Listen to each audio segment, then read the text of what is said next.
Hello, Gelato Familia. It's George, the Disney Italiano, coming to you with another Hello Gelato Live. It's been a minute. I just did a 2.5 hour one just like 10 minutes ago. Now, doing another one, part two. But in any case, I'm not alone. I got some friends with me. We got Mr. Theme Park Conductor, we got Tommy Toon, and of course, the hollow to my gelato, Abby, joining today. We are going to discuss basically our epic trip to Florida. It was both these gentlemen's first time at Walt Disney World and Universal Orlando, plus also some new things for Abby as well. I got to take them around, show them around. But before we get into all that good stuff, let me introduce these fine people joining me today. I'm going to start down below here. Mr. Tommy Toon with his popcorn buckets. How you doing today? Hey, pretty good, man. Hollow Gelato. I'm excited to be on. Conductor, what's up? It's cracking as always. Yeah, I had to come party with the popcorn buckets. Super Mario Galaxy's coming out. I had to come through with the 2 new ones. But yeah, man, crazy trip. Epic trip for, Epic Universe. This is crazy. I don't know. The whole thing. Disney is another beast out there. I don't know. But anyways, man, you can find me on Instagram. That's where I'm kind of pumping out right now. TommyToon_. Then on YouTube, more food vlogs. They're coming. Just wait on it. TommyToon_world. And then TikTok, the same thing. Awesome. And then we have this guy right over here, Mr. Theme Park Conductor, who very much gladly ate my rare steak at Space 220. I did. It was delicious. Of course. But how are you doing today, good sir? I'm doing well. I've been waiting for this because me and Tommy, like you mentioned, George, first time going out there. Oh my gosh, it was absolutely incredible. Loved it. But you can find me on YouTube and Blue Sky at Theme Park Conductor, on Instagram at theme_park_conductor, TikTok at Theme Park Conductor 1, X at Theme Conductor, and every Sunday at 5 or 7 p.m. for Conductor Sunday live stream, where we have amazing guests like these 2 gentlemen. Hollow Gelato with his spicy Italian theme park opinions, Tommy Toon with his world famous food reviews and awesome content, and so many others as we break down Universal and Disney news. We talk everything about the theme parks, some studio stuff, movies, and we're already starting to get in the HHN, which is crazy already. So we talk about all that stuff. And then on top of that, if you want to see any content from Florida on my channel about the shows, it is on my Conductor Ultimate Fan membership, which you can find on my YouTube page. There you go. Solid. You go. And Debbie Diaz, welcome in, says, when are you going to other live stream? I guess do another live stream again. Well, I'll be seeing these fine people in April. Maybe You'll get a joined one with all of us in one. I don't know if that's what you mean, or just, we could do one tomorrow too. I don't know. You guys want another one? Yeah, but in person though, coming up, it's probably April for me being included. Yeah. There you go. Yes. Because we'll have FanFest that'll be upon us. That's going to be FanFest, and then you guys are going to help me end off Food and Wine because I've never done it. Yes. So, Yes. Yes. Yeah. I need the goats with me right here. You're going to love it. Yeah. She confirmed tomorrow. There you go. Thank you. Yeah. It's like, we'll just do it tomorrow. Oh my gosh. And John was asking Tommy, did you see Project Hail Mary? No, I'm glad you assumed I didn't because I had to do the horror first. I did Ready or Not 2, but I may have picked the wrong movie to see first. So I definitely have to see that. Everybody's talking about it. Everybody's hyped up on the merch. The buckets are selling out like crazy. Maybe that's what you mean too. You didn't see the buckets not here, but yeah, the buckets look cool, and then the movie looks extremely good. and I trust everybody's stuff, opinions and stuff. I seen Cali Bay saying is really good. Mm-hmm. Yeah, and as I said, we were supposed to see it, and then like our dates got like switched to run, and we never was able to go. But hopefully, we can go and see it. John is asking conductor the same thing. Have you seen the movie? No, have not yet. We do have a lot of movies on the horizon too that we're going to be doing a lot of out of theater reactions. We have the Super Mario Galaxy movie coming out, The Devil Wears Prada 2. Yes. We got some stacked movies coming out, so definitely look out for that as well. Because I know, we're going to see the movie Devil Wears Prada 2, do our review on it pretty soon. In back of Tommy, we'll see a big red high heel. Maybe. Was that from AMC or I forgot? I don't know. Was it for AMC or was it? I think- I'll have to look it up. I think AMC's is doing a big red purse for Bucket, but not. I don't know. Okay. I Crazy. don't know about the shoe. And Jacob says, have you seen the cast announcements for How to Train Your Dragon 2? No. I did. It was like a couple months ago, right? Let's I have see. not. Let me pull it up. Or did it just drop? Oh yeah, Kate Blanchett is added into it. Is that what you meant? Like, or am I tripping? Maybe not. No, Maybe I think that's the old one. it was for. Let's see. Actually, I don't know. I haven't seen it. I haven't. Kev. Oh my God! Wasn't I just on a 2.5 hour live with you? Welcome to another one, Kev. Exactly. Back to back. It was so funny. Kev checked up on me during our Florida trip to make sure I was okay because I was stuck with these 3 boys for 2 weeks. Yeah, she was. That was crazy. Yes. Trooper. Kev is a real one. What's up, Kev? Yeah, Kev is great. And then Hudson Thomas, I want Tommy and conductor to walk us through their arrival impressions in Orlando and first entering Walt Disney property and the hotel. Ooh, that's a good one. Right out the gate. Tommy, go first. That is a good one. I mean, remember we pulled up like years ago. No, it was like March 4th, right? Yeah, but anyways, March 4th, man, we pulled up. George was kind of just game planning everything out. He's like, here, the sign's coming up. You know what I mean? We pull out our phones, whatever. We're just taking it in. The Uber's driving us. It was nighttime. So we get to see the big marquee light up. Holy moly, that is crazy. I don't even know how to fathom the property of Walt Disney World. It's so big. I mean, one of my buddies from the Bay Area was asking me like, oh, how do you compare it to Disneyland? I'm like, there's like extreme. There's no way. I mean, of course you're going to compare, and that's what everybody does, but there's no way. Like the property was cool too. We stayed at All Star Movies. Really, really solid to me. The location was really good. The people were really nice too. I mean, everything worked out to me. I mean, what'd you think, conductor?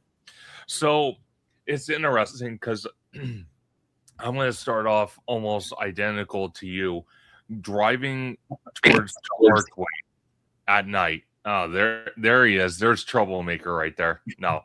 Shout out to Wizard. Great friend. He just put out a book on Amazon about, tips and tricks about Universal. Ooh. So big shout out to Theme Park Wizard for that. I'm so happy for him. And also, Wizard, if this is the big permit that you were mentioning, I did showcase it on my last live. So I did bring your post up if it was for the Islands of Adventure permit. Unless there's another permit out. As I said, you're the permit king. So The king, bro. The king. Killing it like always. No, but going through the arch at night, and again, our Uber driver was so cool about it because literally he was driving slow because we, like Tommy said, we all pulled our phones out to film it, and it was really cool. He did that. Once we got to All Star Movies, incredible hotel, and that's just the baseline hotel for Disney. I can't wait to see what an upscaled hotel at Disney would be like out there. And then, walking into the Magic Kingdom, because that's the only park I could really even compare to Disneyland, what a difference when you look at how much bigger it is and how much more room they had to kind of sprawl things out, add extra things that Disneyland obviously doesn't have. It's something definitely you can explore and really kind of soak in and say, okay, well, this doesn't belong here at Disneyland, but it's here at Magic Kingdom, and then this belongs at Disneyland that doesn't belong at Magic Kingdom. So I love that. I nerded out on that.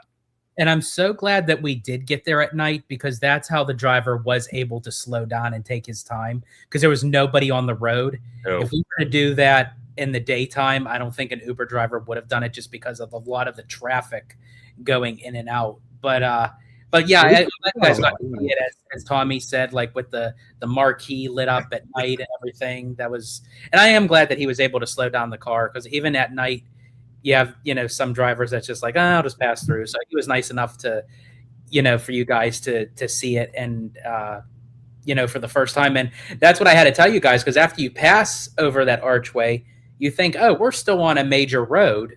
Yeah, technically, yeah, right. You are, but you're on a major Disney road. That's all Disney property, and so that's what Walt wanted. He didn't want the same thing that happened with Disneyland. He didn't want other companies and stuff hindering his magic. So that's why he did it. Let's see. We got, okay, here we go. John, Make It Rain. Which park made, okay, I'm going to reword this because I think I know what he's saying. Which park blew you away the most upon viewing it? Tommy. Oh man, are we doing Disney World or Universal? I guess we're sticking to Disney, right? Well, do one for Universal, do one for Disney, because it's okay. So I have a different lineup. So the park that blew me away for Disney,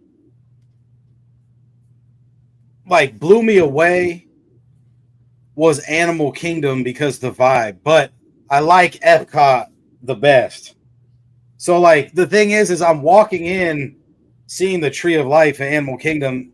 That is literally breathtaking. Of course, I mean the golf ball is breathtaking, but I feel like for me, it's the Epcot thing is overall my favorite, because there's so much for me to do there.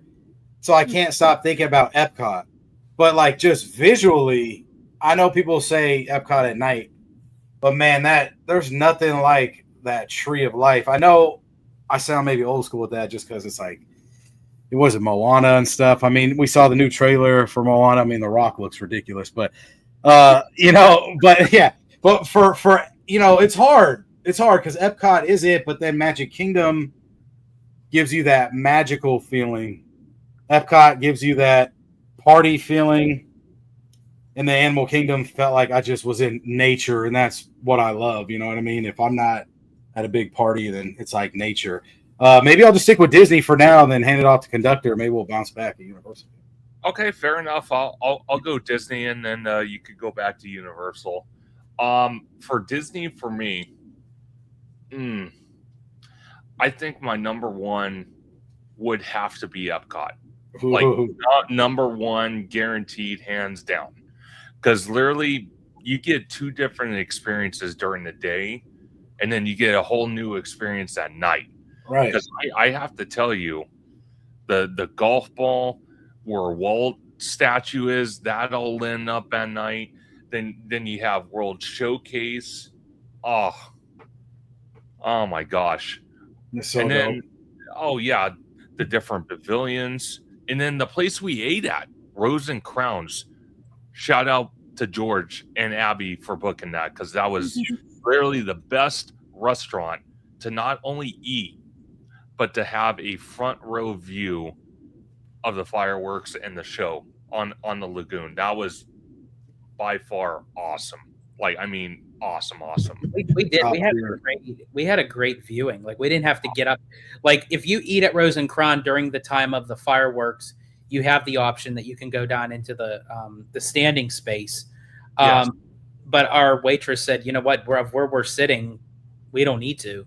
Dude, it was crazy. To whoever's watching, man, to watch George and Abby work for 14 days was insane. I mean, like the patterns I learned from this dude, like he just said, the setup of the restaurant to coincide with the show. Then, like, you know, even the night before, or whatever, the 2 nights before or after, I guess, I don't know, the Sci-Fi Dine-In was like smooth, and then we hit that. Oh man, we got exclusive seating, you know, at Fantasmic. It was like just the way everything. Literally, I was trying to tell a couple people, the vacation went like 99.9% smooth. Like there was nothing wrong except maybe like the airport shit at the end. But realistically, that's not anybody's fault. So to me, it's like, damn, we all stuck it out and survived it together too. That shit's crazy, man. Oh no! See, when it comes to the airport stuff, that's conductor's fault because he had to name himself theme park conductor. Had he would have named himself theme park pilot, see, that would have been much. Exactly. Then my name is irrelevant, because how can I be theme parks and then be a pilot? That means I would be flying over the theme parks, not enjoying the theme park. Yeah, but He's conductor means I'm actually that's myself through the theme park. That's not my problem though. That's on you. See, that's Right. like, Yo, there we go. I agree. I agree with these people, man. see, and this there is we go. honestly, guys, of what you're seeing right now. This There we go. was us the entire That's- vacation. It was Yeah. like, Hey, that's why Kevin knows Abby is a trooper dealing with us three for 14 days. Yeah, Yes. yeah, it was great just to, again, not even just go through the pacing of the stuff, but like us having fun with it. Yeah. And I think that was for me, that was like the best thing ever, was Mhm. just how everything flowed, where we're enjoying the moment, but we're like laughing at stuff and we're joking around. It was like it was perfect. Now, folks, as I said, I know you guys got questions, and I will get, so just be patient. I will try to get to as many questions because you guys have some good ones here. So while he's going real quick, I'm just going to throw out Epic Universe took the cake. I mean, I know Velocicoaster at Islands, that's what everybody's going for, but Epic Universe, there's nothing like it. It changes at night. I could go adventure that place for like another week. Of course, any park, but yeah, Hiccups Wing Gliders really puts you in the mode, man. Like they have the speaker and the music and the sound, everything going. It just immerses you in. There's nothing like Epic Universe and Epcot. So, you know, those are my two. Of course, like I said, Animal Kingdom, though, breathtaking to look at, everything. But yeah, Epcot, longevity-wise, for sure. I know that's everybody's choice usually. So, yeah, I mean, I get it. Yeah, I just have one thing to say. Speaking of Animal Kingdom, because I told these guys I have this funny feeling it is not an Animal Kingdom day for me.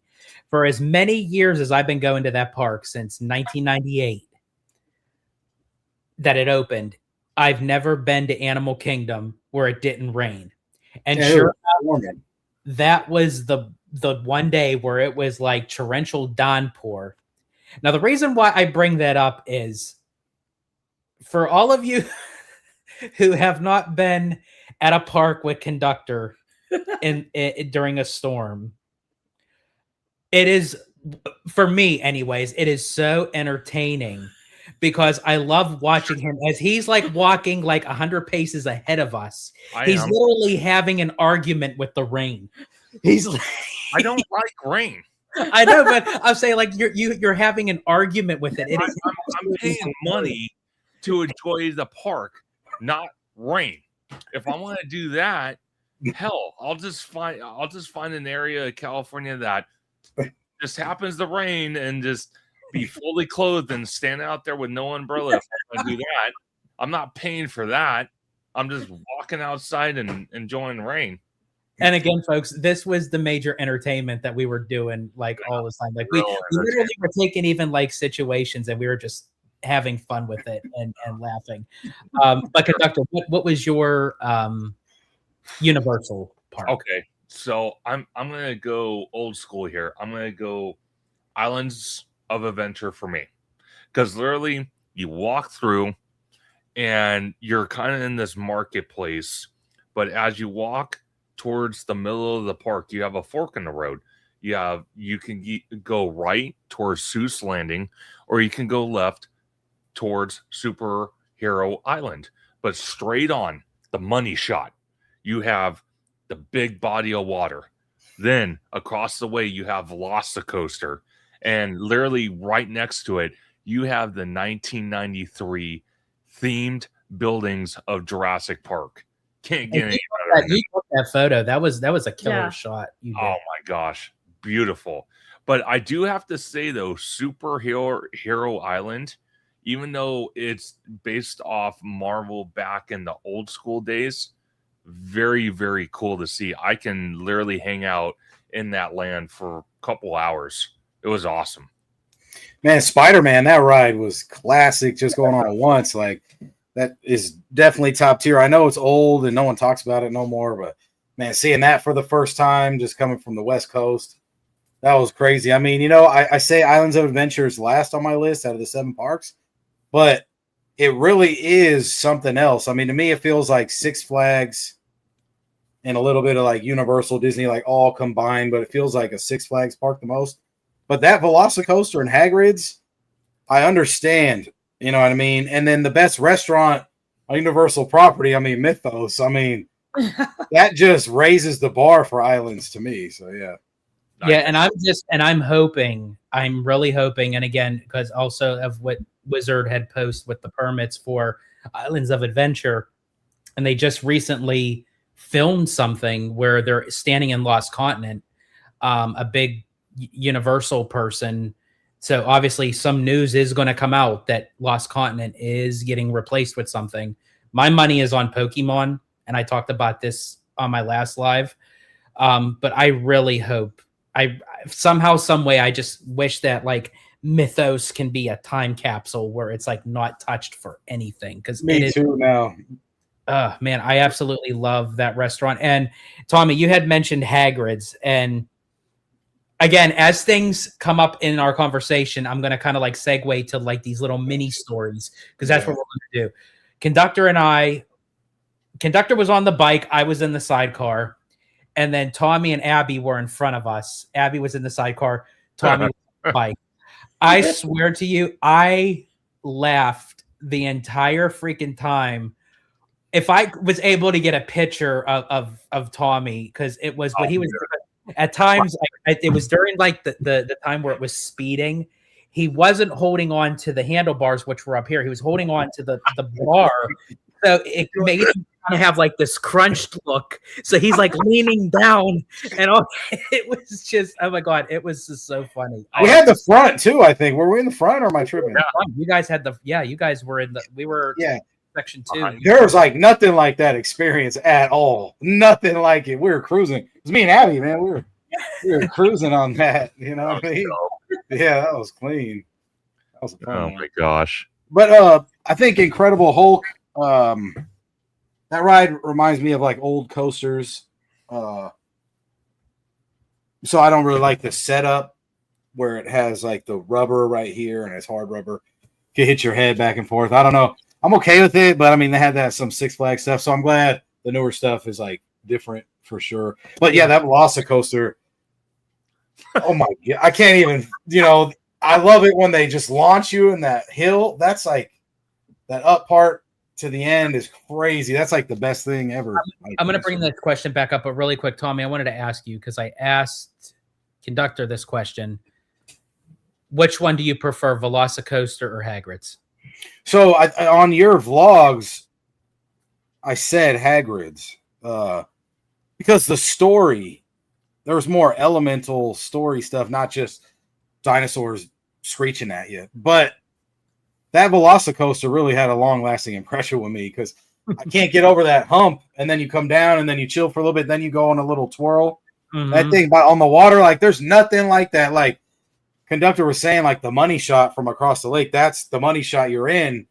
You're like, holy moly, I can't get over it. Like, there's nothing like it.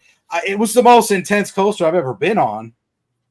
So we'll see next, because Tron, I love Tron too. We did that day and night. We did it day and yeah, I'm glad we were able to do both, especially at night. Even though it's a short ride, I mean, you have to ride it at night with the lights and everything. That one's sick. You're like, I wish it was longer. Yeah. right. I think it needs more. It needs to be longer outside. I think inside it was enough. Yeah. I think it needs more extended outdoor track. Mhm. Yeah, I remember because I was behind them both times, and when I was behind Conductor, I shouted out before we left the station, "There's a tall guy in front of me. I can't see. I want my money back." I can't see. He's too No, tall, man. But I wanted to ask you guys really quick, what is your impression as far as, because Disney and Universal are very different in how they operate and how they maneuver things.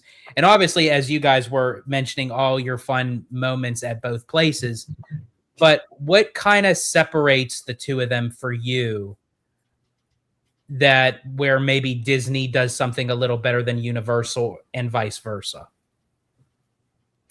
Well, I guess I'll answer the question and then just do small things. So for me, Disney was bigger in like a family oriented thing because we stayed there. I'll have to stay at Universal property next time. Disney just has you set. I mean, all the cast members are really, really polite and they go above and beyond for you. Especially us, creators, we try to always overstep our boundary maybe to get the shot or something. And they definitely accommodate.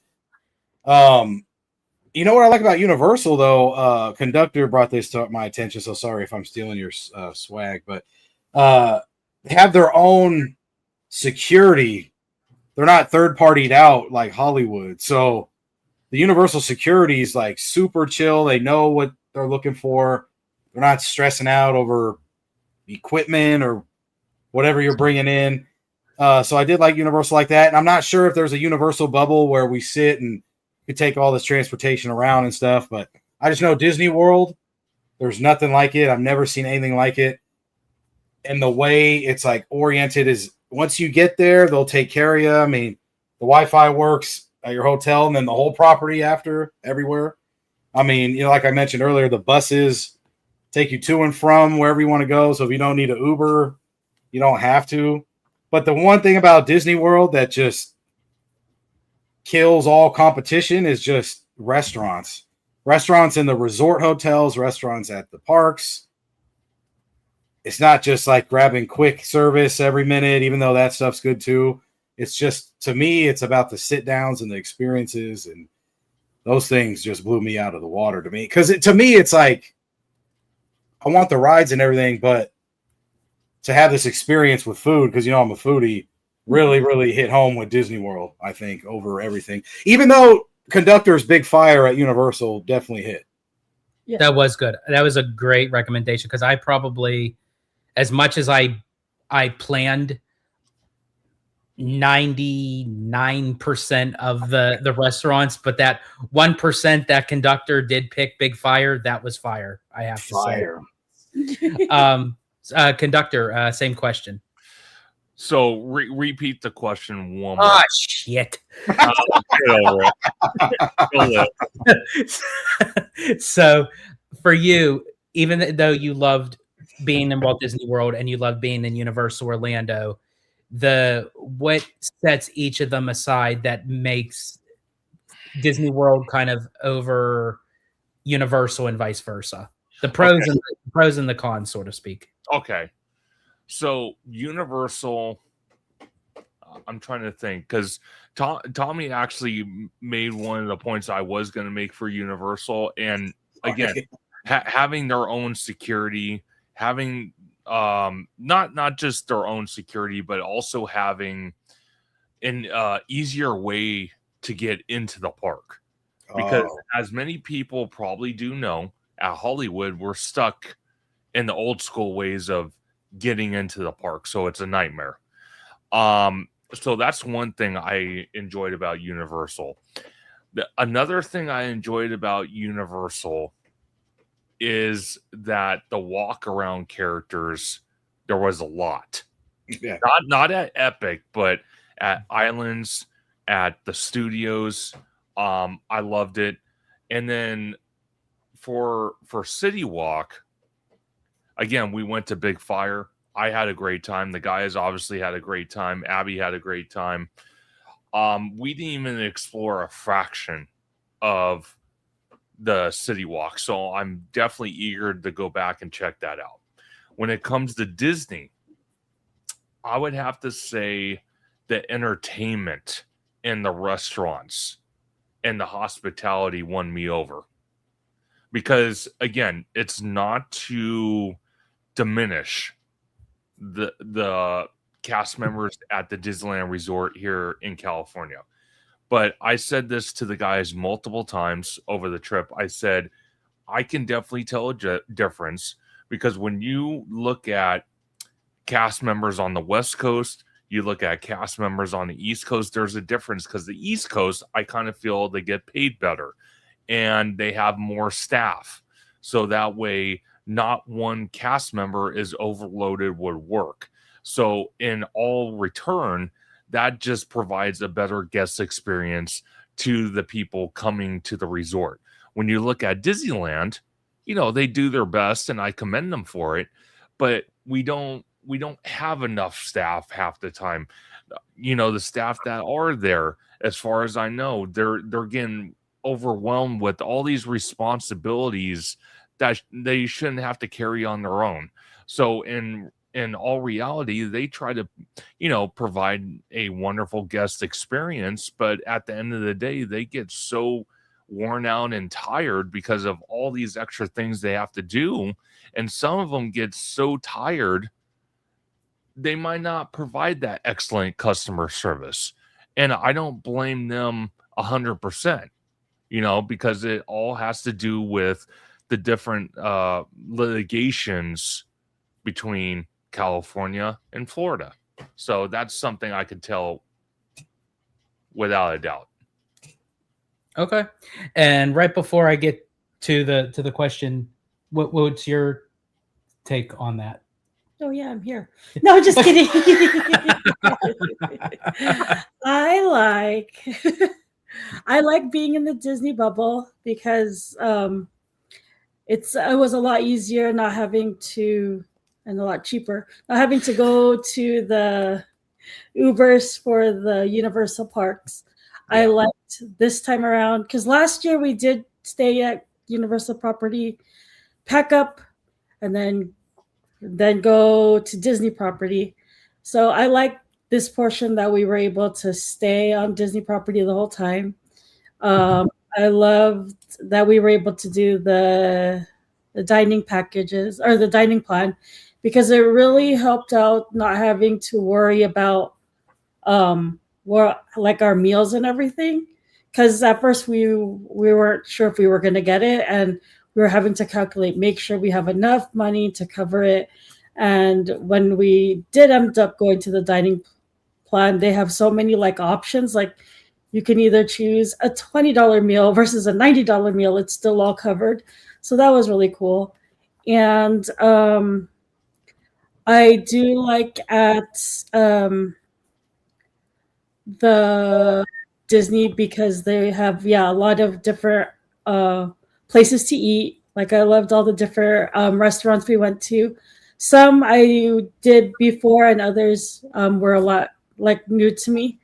So I just love that part of it. Interesting. And not as much walking. Yeah, Abby does not do walking. Yes, she does not. Even though she does, she's a trooper. But does she like it? No. No. Okay, so we have Vinton Solars in the house. Welcome in. How did you guys like the Skyliner? Oh God! So there's a story. There's a story to that one too, which I'll let you guys say your piece on the Skyliner before we get to the story. Tommy, go ahead.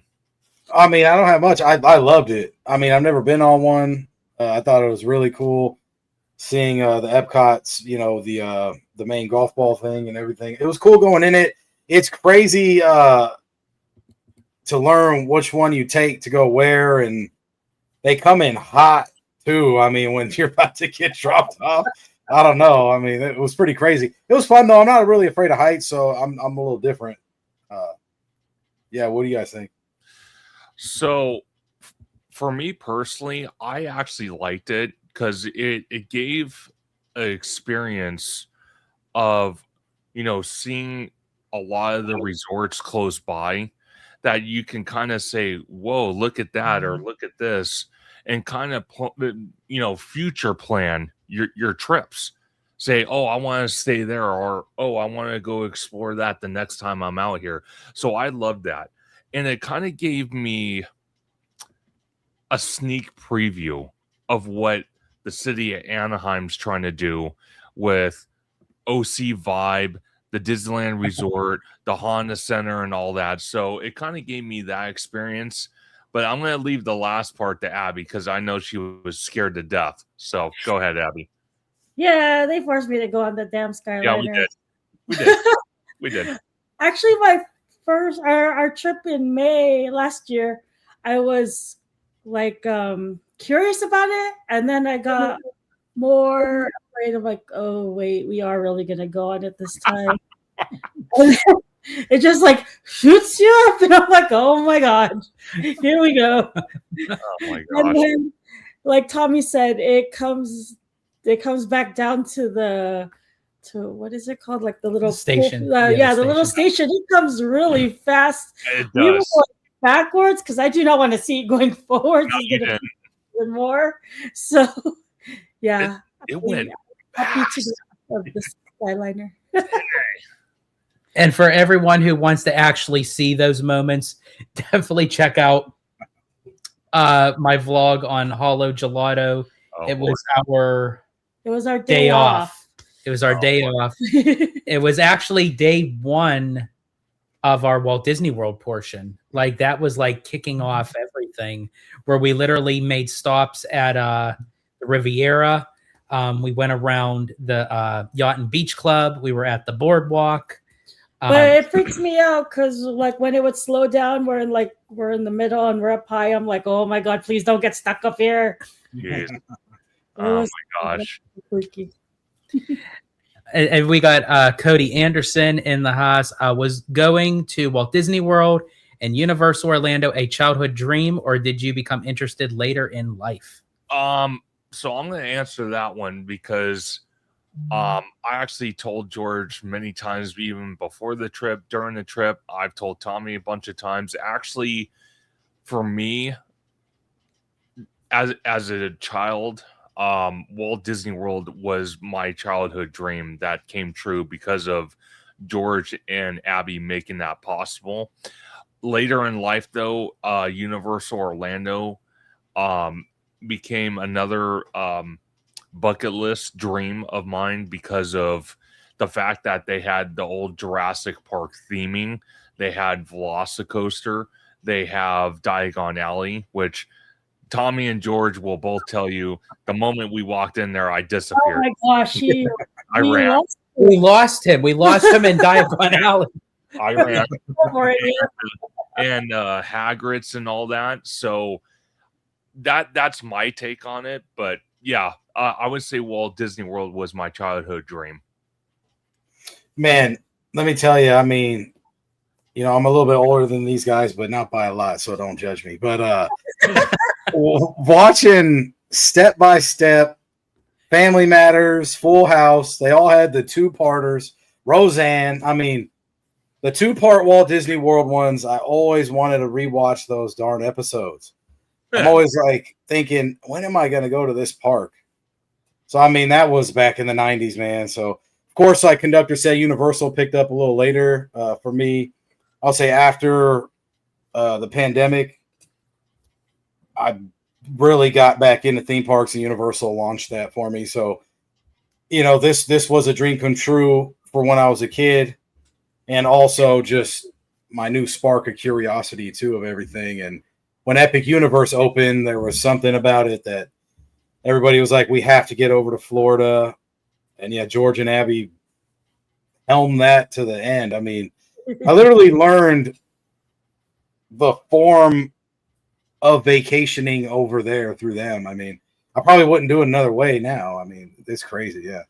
Yeah, it's like once you do it that way, it's like you can't do it any other way. It's No. like It's so- and Jacob is asking, are allergies allowed at Universal in Epic Universe? Allergies. I'm assuming, Jacob, you mean like, do they have like an allergy menu? No, they didn't at Universal compared to Disney. They asked us every table who has allergies.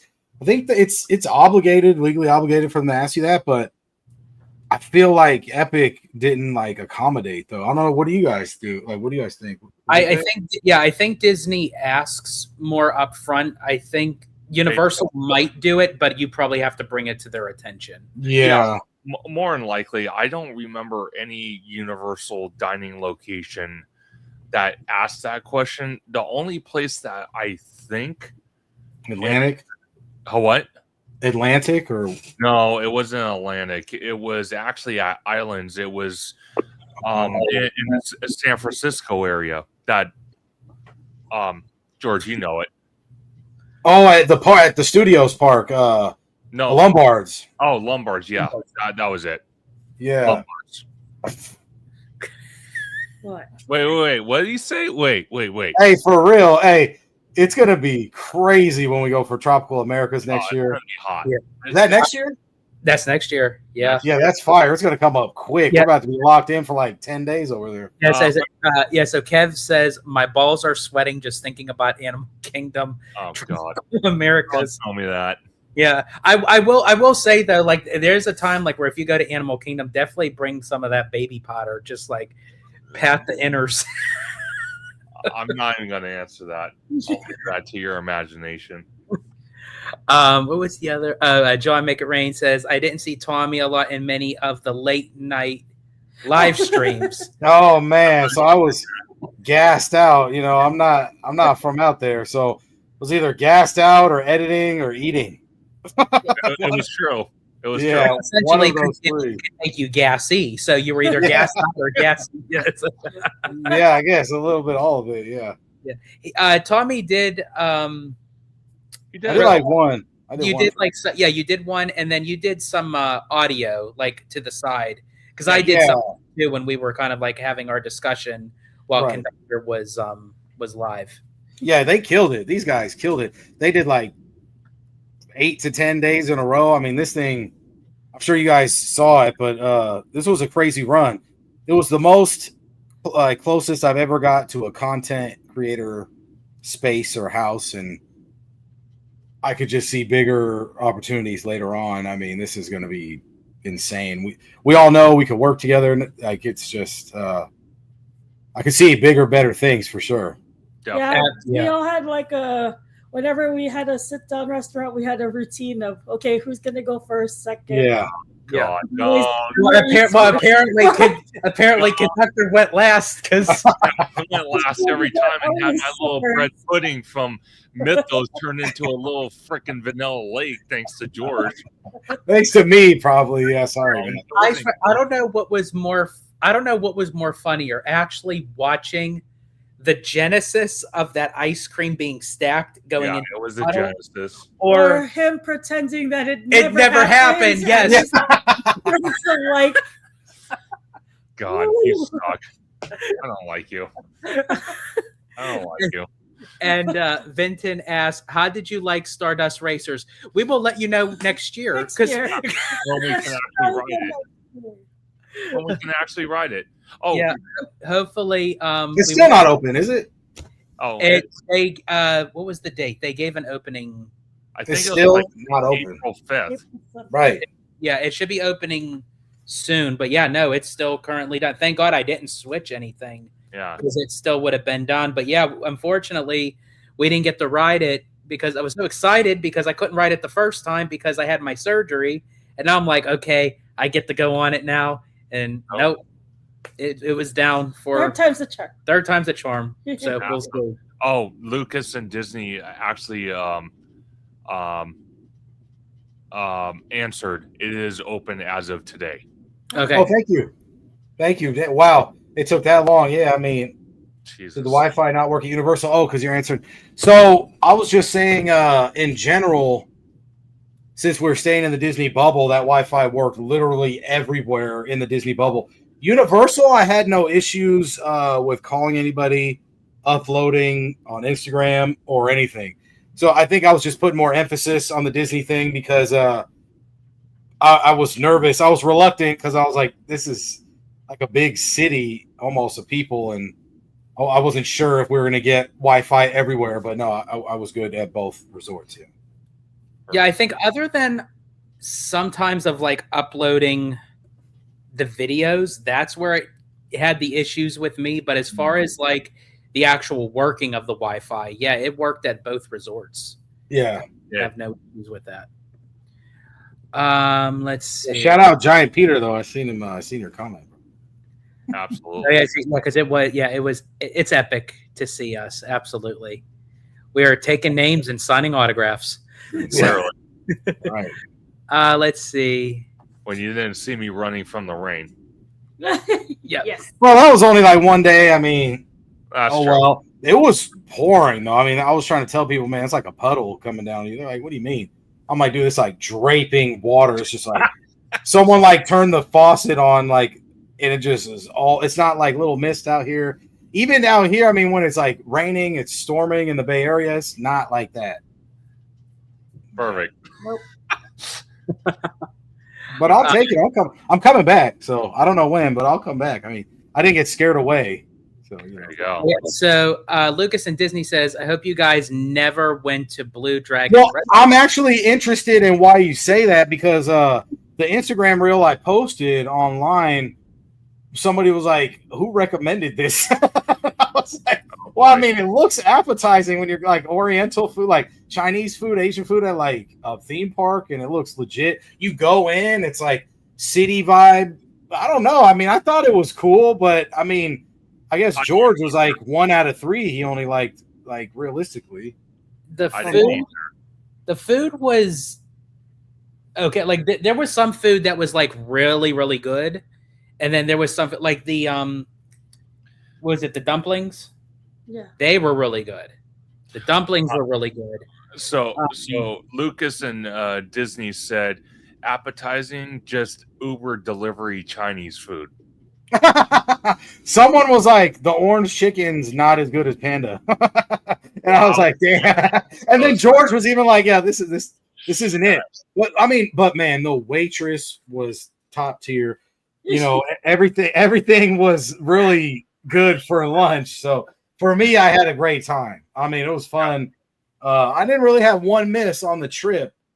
We had some hiccups, but besides that, we're all right, you know. Yeah. Wow. So the manager legit asked that they wanted to talk to me. Oh wow, bro! Just for that review. Wow, that's intense. Impressive. I wonder what you ate. What did he eat? Lucas, what did you get? Because I know you mentioned it before. On your live stream, I missed it before. Yeah, my fault. Let's see. That's why I can't even remember. So that's why I have to. Well, now that he was talking about that, what was like the weakest thing on the trip food wise? I mean, and we can't really say temperature wise of your steak. I mean, we know that was a fumble, but like, what was the most terrible? I still think it was Space 220 for me because even if it wasn't the temperature, I felt like the steak was not seasoned. Yeah. Hey, Abby said that. You guys are pretty sharp. I guess I'll go with that one. Yeah, like if you have to put ketchup on a filet mignon. Oh God. Like, yeah, so Space 220 was mine was cooked to the right temperature. It just needed flavor. There was like no flavor to it. But hey, they have an excuse. They're 220 miles up above. They can't get this food to you, man. They can't, dude. They can't. Yeah. I guess space never heard of salt and pepper. I know. No, absolutely not. But the restaurant was cool. Like the waiter was nice, and the vibes are sick. So maybe if we utilize that a little different, we just got cocktails and just drank there. We may have felt different about it. It might have been like, oh my God, we're in space. You know what I mean? But we don't do that shit. I don't know. So we just ate everywhere, which is all right too. You know what I mean? I did like the dessert. 100%. Yeah. Once I can crack it open. Exactly. Crack open. I'm trying to think. Okay, so we ate at, well, at least I ate at. We ate at Pizza Moon. We ate at Dawes Steakhouse, me and Tommy. Absolute fire. We ate at Atlantic. What else did we eat at? We ate at that restaurant kind of near Harry Potter and Stardust. I can't remember it. Oh, yeah. With the burgers? Yeah. What was that place called? That was good. What was that called? That was I can't remember where it came in clutch though. Yeah, because we weren't even planning on that one. It was the Meteor. Ooh. Something. You're my lucky meteor. You seen Joe Dirt? Oh my gosh! And then we ate at me, Abby, and Tommy ate at the Blue Dragon, and then of course we all ate at Mythos. Best restaurant, I think, honestly, on Universal property. 100%. Yeah. We left out Helios. We're gonna do that next trip. Yep. The conductor did the tour of it, but we're gonna leave that. You know, we got to have something to do when we go back for Stardust. Yeah, I didn't eat there. I wanted to explore, and my gosh, when you get on the patio up there, and the view is phenomenal. And no, I did not scare anyone, even though I scared him when I took him and some buddies of mine. I almost scared them to death. Well, no. Actually, you scared me once. I did? That's when we were doing the Tommy's short for the Where Here, and I swear, like the first here, I swear he was like right next to me. I did. And I did not know how loud he was going to go, and when he went here, oh my God, he scared the ever loving shit out of me. Dude, you know how much reception I got from that? People like that. I'm like, well, it took like 10 days to make. So. Yeah. Yeah, my coworkers love that one. Right, it was fire. I mean, it was pretty good. I looked forward to that. Like each day before we started our day, we were like, okay, we got to find a location to do our. I fumbled 4 days. We fumbled every day at Epic. I mean, super fumble. And then our day off, I fumbled it, which is okay. It could have been a little bit, but man, we're going hard in that. That thing was fun. I mean, I think it was still great though, because even if you would have did multiple ones at Epic, it made sense of our days. But when you look at it as a reel, it's like, okay, why did you go to Epic and then go back to Epic again after you just did? So it literally showcased like every location, even if we right. Right. I'll take it. I like Lucas and Disney's comment. He said, I'd be scared of any people opening their curtains at the Helios Resort, and I'm just a guest who never booked a hotel there. So they're in the park looking at the hotel, and someone, yeah, I'd be kind of scared. You actually could see in the wind, like you could see the curtains closed. You can see the windows. I mean, they're not blacked out or mirrored out. No, they're not. Well, I have to say though, I forgot. I did eat at 2 other spots at the How to Train Your Dragon. I did the barbecue, pulled pork, peanut butter, mac and cheese cone, and then I did the meat hall thing. We went to meat hall, and I ate the fish of the day dessert thing. Oh, nice. Right. So I mean, How to Train Your Dragon area, Isle of Burke was definitely my favorite. Yeah, you had the Vikings be part of that. Right, bro. That thing should have went viral. I mean, it still went hard, but man, that was a fun time. I mean, that 1 minute gap is when it happened.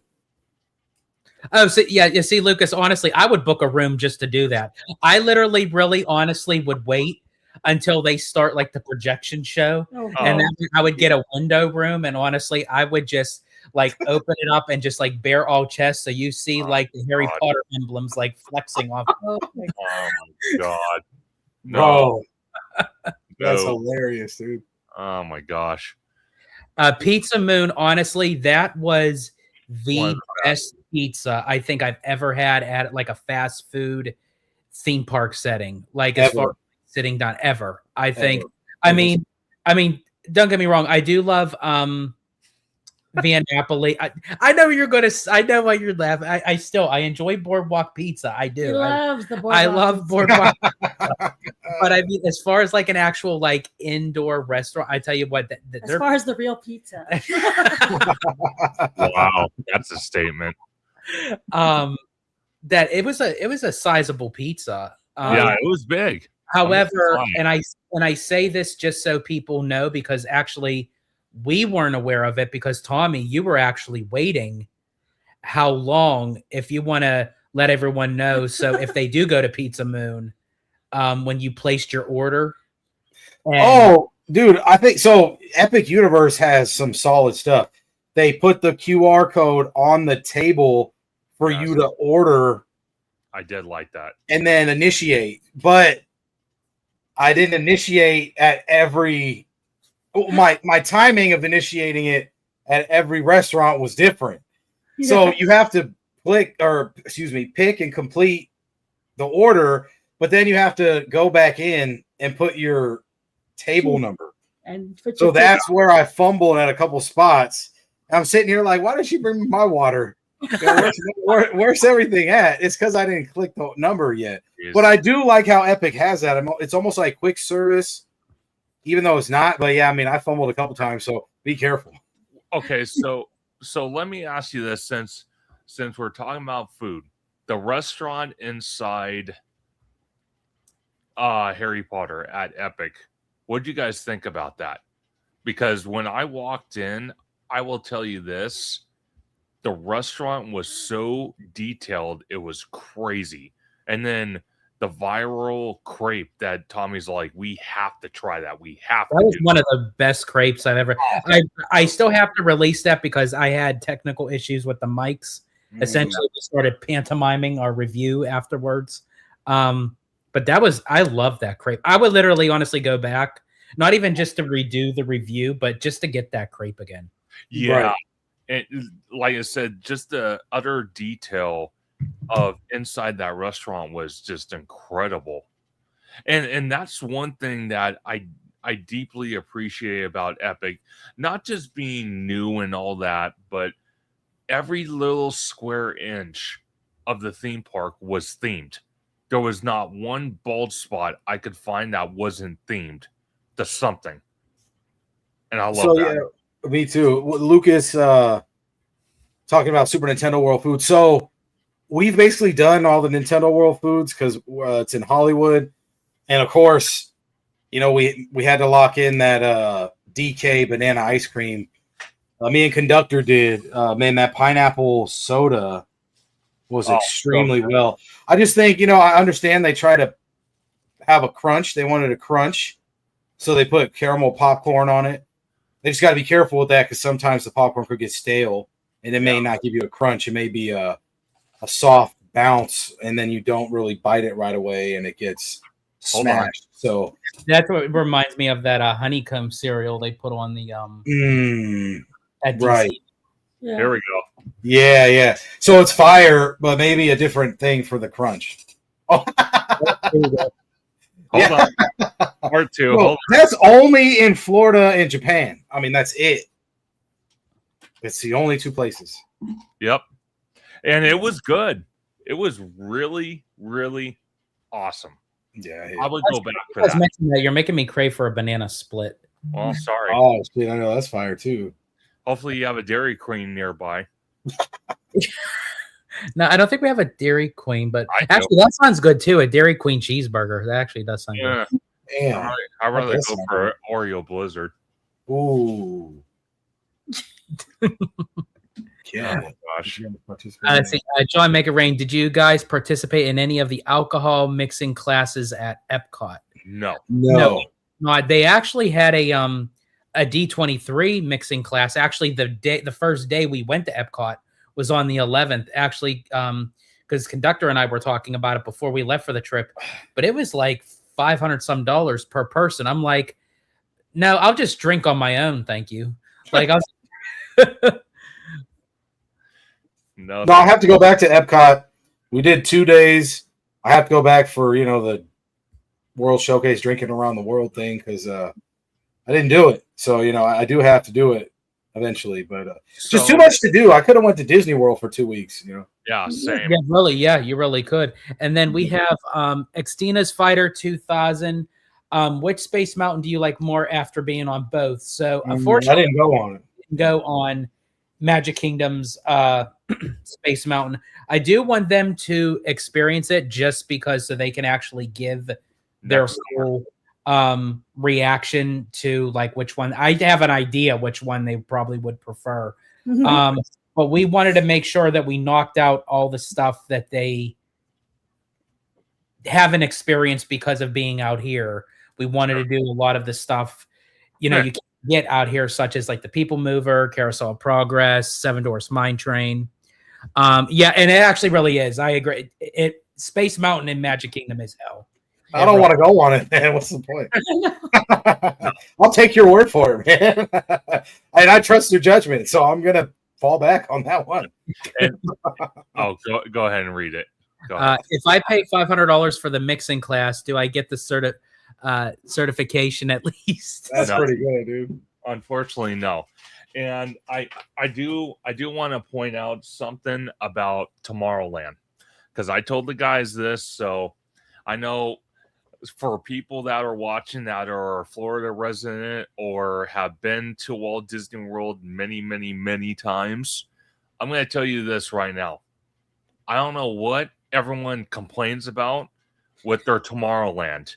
If you want something to complain about with Tomorrowland, I encourage anybody that has not been to our Tomorrowland at the Disneyland Resort in California to go experience it and then tell me you're still going to complain about Tomorrowland and Magic Kingdom. That's all I'm going to say about that. Man, I was on top of what would we go on? Astro Orbiters at, like 11 at night or something crazy, maybe 10. That was pretty fun. I mean, our Astro Orbiters is not on top of anything. It still goes high, but this thing was pretty damn high. It was shorter though. The ride was shorter. They kind of cut the unless I was just enjoying it so much. I like that ride at night specifically just because you're cruising. It's nighttime to go around a circle. Then we knocked out Tron at night, dude. That was insane. My God, was that like not the best ride at that park or what? That was literally the last. That was our last ride of the night. We closed. Oh my Technically, we were in the park after it closed. Yeah. I love it. I want to do that every time. Yeah, I like honestly. If someone asked me if you had to pick one or the other, would you rope drop or would you close out a park? I would close out a park every time. Close out. Yeah. Because that's what we basically did. I think the only park we didn't close out was Animal Kingdom because it was raining so hard. We got close, so we left it like Close. 6:10, and it closed at like 7 or something. And it was like you said, we're all wet, and it was like towards the end of the trip, dude. It was time. Yeah. So Hudson, unfortunately, I didn't get to take the guys over to the Grand Floridian. We were supposed to because we had reservations for 1900 Park Fare for breakfast. However, because that was on our Magic Kingdom day, speaking of opening up with the park, we wanted to get there as early as possible, Right. Which really worked out well because we were able to get on the People Mover and Tron with very little wait, especially with Tron. Yeah. So and plus it did rain that day, so it allowed us to optimize our time more before it actually started raining. So next time, and that's the beauty thing with Walt Disney World, it is so big that when you guys go back down, it's going to be a whole different experience than Again, because we'll be staying somewhere different. We're doing Tropical America, so it's probably Animal Kingdom first. Like, and then okay. So I said 99.9%. This is that 0.1%. We didn't get to do Hollywood Tower of Terror because we got thrown this crazy move. We're at, like I said, the sci-fi dine-in, right? and the waiter gave us like premium seats for Fantasmic. How can you bail on that? We were going to go on Tower of Terror, but we'd rather just take the option of Fantasmic. So we have more stuff to do at Hollywood Studios too. Well, Yeah. okay, so that's an excellent question, Tommy, that you bring up. I want to ask you guys about Fantasmic out there. Tommy, I kind of know how you feel, but I still want you to say your opinion. What did you guys feel about Fantasmic out there compared to the Disneyland Resorts version? What do you guys think? I'll just go real quick because I want to hear George and Abby's opinion too. It felt more grand in scale. I Yeah. know their dinosaur head comes out or whatever it is. And ours was, actually there, but that burned up. Dude, I thought the way it was scaled with the actors running around, the 2 or 3, playing Aladdin and stuff, I thought it was fire. I mean, to me, so don't butcher me in the comments, I thought it was a different show than the one we have. I mean, it seems different, but they still come out on the boats and like they're still like dancing and stuff. So that was still fun. It's not our Rivers America, like on top, like by Orleans Square and stuff. So I understand that part too. It doesn't transform like right in front of your eyes. It's just kind of like bleacher seating.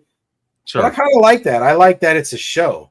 I do like it. I like both, but we just my opinion's so hindered because we got exclusive seating. I mean, it's hard to be like, oh yeah, it's different. Well, we got hooked up. I will say though, honestly, unless you're at like the very end, wherever you really sit, you get a great seat. I've never been there where I had a bad seat. Yeah. But I do think that was 1 in a million. I have never seen. The only time I've seen that done was in 2007 when cast members would award guest for the Year of a Million Dreams. Oh, yes. I've never seen them just come up to someone and say, oh yeah, here's tickets that you were supposed to purchase the Fantasmic package. And like, here you go. right. And Very awesome. And you wonder like if they had extra that night and they were told to do that. Because I mean, how do you fill in seats like that? Plus, there was only 4 of us, and I went back because we're meeting up with Jared from Capture the Magic. And I'm like, oh man, we got one more person. He's waiting outside, please. And they hooked it up again. Yeah. So, you know what I mean? Yeah. Yeah, so I think for me, I love how both Fantasmics are different. Yes. I don't want a carbon copy for both because again, it makes you want to see Fantasmic when you go to Disney World because you're used to seeing Disneyland's. I love how Disneyland, it's cohesive with the park itself. It brings the park alive at night. What I don't like about it is you have to stand for 2 hours to claim your spot. Or if you do buy the dining package, then you're sitting on these stone bricks. And it's just like, I think honestly, in that case, you kind of get your money's worth for Walt Disney Worlds because then you are sitting. And yeah, it is like you're going into an amphitheater kind of setting. But again, I think it fits well in Hollywood Studios because Hollywood Studios is a show kind of park. It is. And you know what's interesting about it? It was kind of weird at first to kind of walk backstage to get to it. But George is right. It was an outdoor amphitheater. I kind of felt like I was going to watch this massive production, which it was a massive production. I liked it.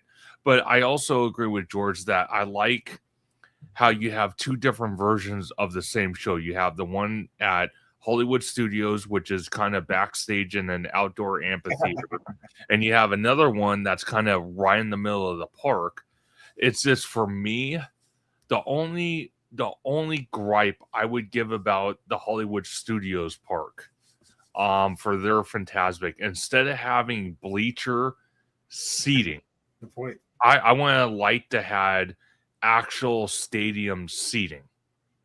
Like Actual individual seats. Yeah, so kind of like what you see at like Angel Stadium or MLB Stadium or NFL Stadium.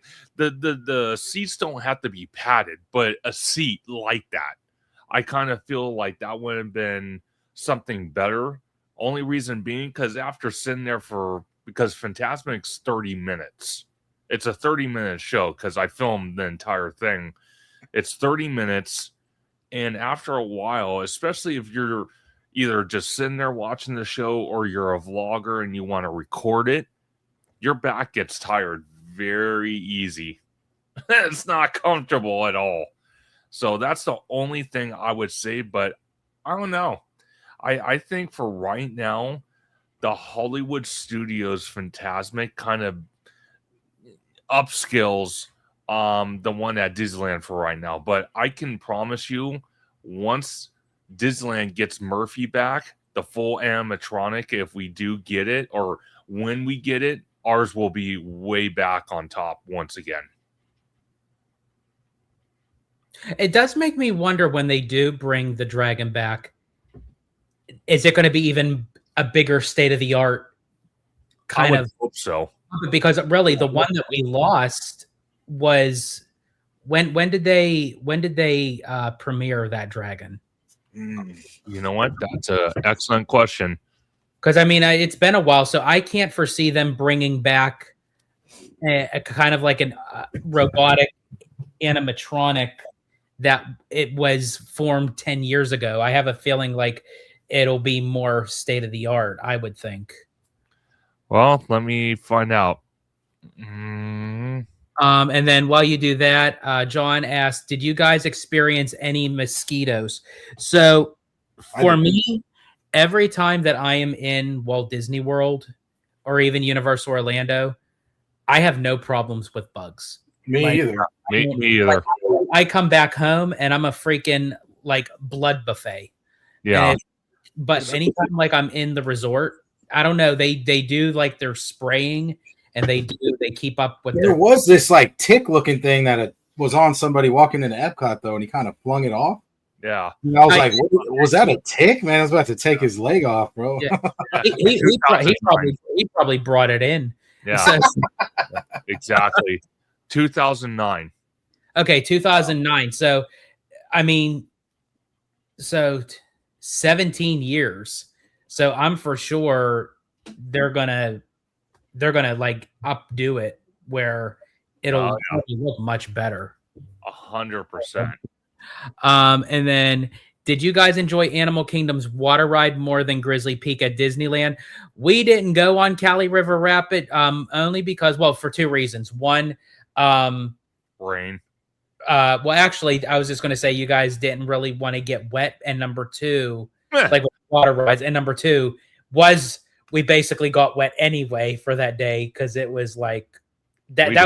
We all got so like Tommy got us ponchos, and all they had was the very small and it was like, but it did the job though. After the fact, we got torrential downpour, but I mean, it still helped. But my shoes were they were done. Slithery. Like it was they were done. Literally. So yes, unfortunately we didn't get to do Cali River. But I can give my opinion on it just because I've been on it. I still prefer Grizzly River. I think Grizzly River, because it has more drops, Cali just has one big one. I feel like you get more wet on Grizzly, except for Cali, because you have the people standing on the bridge with the water guns. Yeah. Or they shoot, not the guns, but they shoot like from the elephant's nozzle, and like it'll hit you, especially if you get backed up. Oh man, they'll just keep pressing the button and it'll just keep shooting. And it's like, so, but yeah, maybe we'll do like a day because I would like them to experience like Dudley Do Right's Ripsaw Falls, right? And Bluto's Bill Rat Barge, because you get soaked on those. So you have to already go in the mentality that if we're going to go to Islands of Adventure and you guys want to get wet, probably have a different attire on. Because as I said, you don't just get wet, you get soaked. Oh, I believe it. We got soaked on that. How you train your dragon water ride. Yeah, that was ridiculous. Oh, the fire one, the Spitfire or whatever. Yeah, that was ridiculous. That was crazy. We got drenched. Yes. But it was hella hot though. I mean, that lady, that little Asian lady, man, she had game. Yeah. And then the other ship, they were doing it too. They both were doing it. I Yeah, know. it does. Ours didn't reach that far. I don't know That's why. facts, man. I know. Yeah, we got janked. Right. Literally. But once again, How to Train Your Dragon, man. Isla Bird came through once again. It did. Yeah, I would say that was the one water ride we did, but it actually felt good because Right. it got extremely hot. I don't know what it is with the Isla Burke and Super Nintendo. When you go into those, it is like a heat wave. Yeah, it is. It did. Oh my gosh, it definitely did. I'm trying to think. What did you guys think? Okay, this is something that hasn't been brought up yet. What do you guys think of Disney Springs? Oh, I loved it, man. I loved it. I just wish I wasn't as tired. But man, we got a lot done that day. I mean, Boathouse was sick, but then we were gonna go on those little amphicars, but it rained and then kind of bailed out after the rain. But yeah, the day flew by, dude. What the hell? You know what I mean? I was sad that we were leaving the next day. So when I go back to Disney Springs, I gotta have like a full energy. Hey, the Boathouse. Hey, Peter, I'm sure you saw Tommy's posts. His dessert. Holy moly. This thing was like this. Massive. That long. I'm like, holy they said it was meant for 2 people. I was like, yeah, more like 5 people. Right. God, That's intense, it yeah. was huge. Wow. No, we didn't do the hot air balloon. I think we talked about it. Like, is that Universal or Disney? That was at Disney Springs, the hot air balloon that goes up, but it's on the table. They had it next time. They had it tied down. They weren't going to debut it because of the rain and weather. Right. Yeah.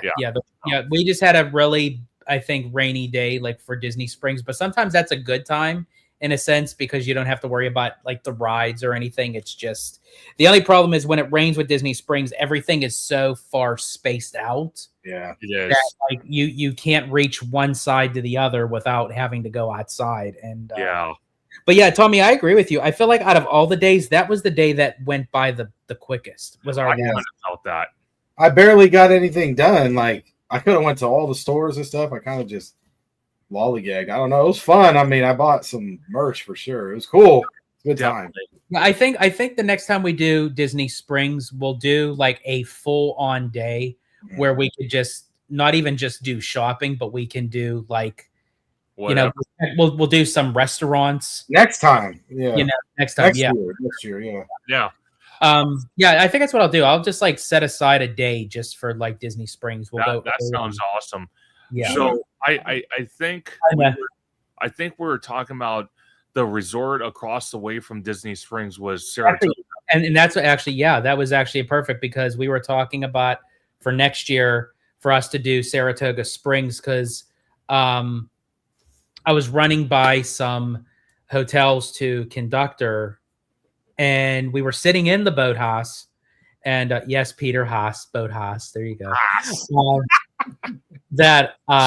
And he asked me, he was like, what's that? What are those buildings right over there? And I said, that's Saratoga. That's how close it was that you could just walk over the bridge and you literally have Disney Springs at your convenience. Oh, it was awesome. And that should be it. We might have to pick that one. I think that's where we're going to lock in. I think we're going to do Saratoga Springs. Plus, you said they get early entry, right?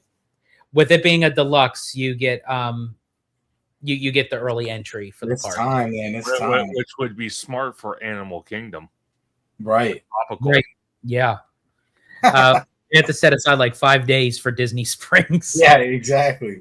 You know what's funny? I told both the guys, I said, because we split off. Well, I split off from them like twice. And I literally walked all of Disney Springs. I didn't go into all the stores or all the restaurants, but, over the years of, walking, I walk pretty fast. So I was able to circle Disney Springs a couple times, but it's big. I mean, big. There's a lot of stuff like, oh, I don't have time for this. I don't have time for this. Like we missed out on Gideon's because by the time we tried to go there, the line was wrapped around the building and down the corner. And it was. Well, I think because of the rain, we were all pretty much done. And Yeah. I think when we were ready to leave, and we're like, "Do we want to stop at Gideon's?" And we just ate dessert at the boathouse, and we're like, Well, that and like you said, it was rainy. We were tired. And then plus, with the whole TSA nonsense going on at the airport, we had to leave to the airport extremely early in the morning because we weren't sure if we were going to make it. Because good friend of all of ours, Megan Spooky, actually texted Tommy on Instagram. She tried to leave at the same airport we were taking the day before, and her flight got canceled. And TSA was a nightmare. So Yeah, I was spooked. I was like, man, we got to get there like 9 hours early and everything. Now we got there like 3-4 hours early. It was still, you know what? But It was that was still still a smooth, good call because was. there was a possibility it still could have been. Because it's weird because there are certain people around the country that are saying that they're still stuck in the airport, and Yeah. they. But then you look at another airport and they're like, "Oh, we got in like 15 minutes. It was smooth." It's like it's the weirdest thing. But but no, that was a good call on Tommy's part because that was concerning of like how we were going to get back. But I will say they did overbook our flight and they needed 3 people. And I know Abby probably would have kicked my ass if I would have did this. But when they said they were giving out $2,500 per person, I was this close. Oh, I was close. plus a $500 voucher. Plus the voucher. Yeah, so they were giving out cash plus the voucher, but 25 a piece. That was $5,000 between the two. I was this close. But I said, "Do you think we should have done it?" And she just turned around and she just looked at me and she's like, "You could do it. I'll meet you at home." It was very tempting. The problem I had with it is, with all the TSA issues going on, the 2 choice airports they wanted to fly us to and then finally get to Vegas after was either going to be Atlanta or it was going to be, oh my God. It was either going to be Atlanta or I think Chicago. Ohio. And both That airports. was my problem. Both airports were jacked up. Worse Right. than Orlando. We're flying you into the pit. And if we would have went north, we would have went into a blizzard. Right. Hell with that. So that would have been now had it would have been you had to have a layover in Vegas or Denver. Oh, dude, Vegas, that would have been the perfect thing because I'd be like, give me the $5,000, give me the vouchers, and then we'd be like, you know what? Let's just stay a couple nights in Vegas, and then like exactly. Peter says, give me a $50 food voucher, and I would smart. But yeah, that's why, John, as I said, I was close. I was really close. But if it was 15-day run, bro. Yeah. And honestly, if we got stuck in probably with the blizzard alone, we would have probably got even double stuck in Ohio. And it was at 7 a.m. They wanted us to take the 11 p.m. flight from Ohio to Vegas. So you have to be in the airport the whole time. You don't know where your luggage went. They're going to have to transfer it over there. It's sitting somewhere for 12 hours without you. Hey, yeah, exactly. If it was in Vegas, man, I'll be at that Bacchanal or the Wynn buffet grubbing. And I'll just take an Uber home. I mean, come on, a rental. Just gonna drive home. There you go. Smart. Now, I wanted to ask you, speaking of food, and I know we touched upon food, but we were actually saying like kind of, Tommy, you asked what was like the least. And as I said, mine was Space. I think we all kind of agreed that it was like not the experience of Space 220, but just like of the food. I don't think it was like up to par with the price range of it. But now let's look at the opposite end. What was your all-time favorite? Kind of like breaking it off, like it could be the same thing. Like, what was your favorite restaurant experience? But then, what was your favorite meal? Yeah, you go, conductor, because I already know my stuff. Okay, so I'm gonna go on the Disney side first. I'm gonna do that. I would say Ohana's is my number 1 by far. Good choice. Boathouse would be my number 2, and for my number 3, Disney. Ooh, that is hard. I would have to say the Rose and Crown from my top 3. Now for Universal, Mythos number 1. That's a guaranteed fact, hands down. Second one, I would say Dawes Steakhouse. Dawes Steakhouse. Number 3, though. Number 3. And this actually could be tied for actually second. Was what was the diner you took us to, George? At Hollywood Studios? At the studio, Lombards. No, 50s prime time or prime time cafe. At Disney World. Oh, the other one in the morning. Yeah, the 50s prime time. Hollywood Studios. That was okay. That was kind of cool because actually, if I could add a fourth, it would be Sci-Fi Dining. But that third one, though, the reason why I like it so much, it was hilarious. We walk in, I literally feel like I'm in a house in the 50s. And then we get this gentleman. What was his name? Caleb or Jacob or what? Go watch the vlogs, everybody. Yeah, I gotta watch the vlogs again. But he was awesome. Played his character so well. I think it was Caleb. Caleb. Okay. Caleb. Big shout out to Caleb. This guy. Oh my gosh. He was like the smart ass brother you always wanted.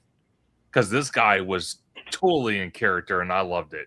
And that's what's so cool about that restaurant, because depending on which family member you get a completely different experience. You can get the annoying sister, you can get the loving grandma. Yeah. Oh, she was my favorite. I kept watching her at the tables. She was all coming over, like just felt like your grandma, dude. That's sick, dude. Yeah, Peter, one year I had the mother, and literally I didn't finish my green beans, but I ordered the peanut butter and jelly milkshake. She literally stuck a green bean in my milkshake. Oh, jeez. That's pretty good. Well, so you were done, conductor, with the ranking of the restaurant? I'm good. All right, so I'm going to go with food at the restaurant. By far, I asked about it the whole damn trip, that Cantonese pork belly from Yak and Yeti. Let's go. Once again, Animal Kingdom coming in full swing for me. I finished that whole bowl. Insane. Then best food at a restaurant was best vibe was Be Our Guest. Nothing like being in the Beauty and Beast castle. We're in the ballroom. Beast came out. I had the gray stuff rose. I mean, there's nothing like what we did. The French onion soup there was insane. And then for Universal,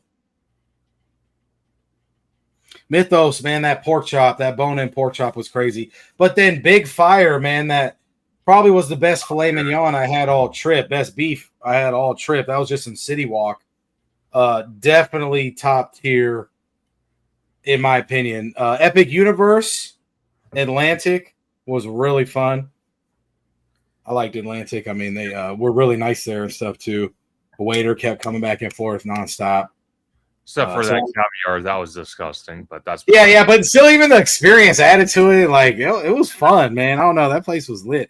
Epic Universe is like, it's so new, but everything else was new to me too, right? Because I just didn't know anything. But Epic Universe just felt like on another level. Like, if everything was flowing, Epic Universe is hard to reckon with. But there's hiccups. And no pun intended, I've said this twice, but, you know, we got those delays. I know the weather is going to delay it, which is fine, but we don't need any other delays. So I'm going to answer John's question real quick. At the Japanese pavilion, I did something fancy. I kept George out of the section of the store with a bat out of hell, because I couldn't even stay in there to even look at the kimonos. Nope, I kept him out of that. So that was my fancy part of the Japan pavilion. That's okay. We got next year. I'm still going to keep you away. Yeah, I can't wait. I can't wait for that. Because just for that, I might be looking at the wooden sandals too. I can't help you, Abby. I'm sorry. Thanks. I can't help you. So no, we didn't get any sushi. I love sushi. Abby loves sushi. I forget. Do you guys? I know we talked about it because I asked you guys like if you guys wanted to stop at a sushi place, but I'll do like special spicy tuna roll or like California roll or dragon roll. But if you take me to Nobu, I'll definitely do sashimi and everything. But There you go. that's only if you're paying me, to go to Nobu and Well, treat and me. I'll take that. I think if Magical Hops is still in here, I think he knows what happens when you put conductor with sushi. So Yeah, well, especially when he doesn't explain what the concept is, and I've never been there before, and I told him that at least about 5 times before we sat down, and he laughed, so that was on him.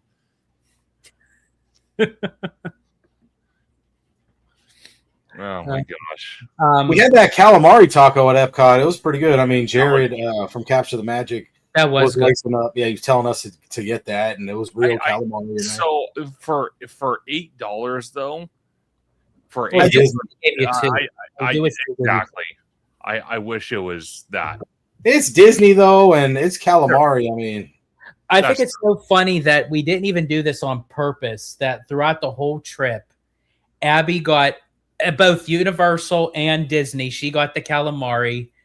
I had to get the wedge salad literally everywhere that had a wedge salad. And surprisingly, I think honestly, Sci-Fi had the best wedge salad.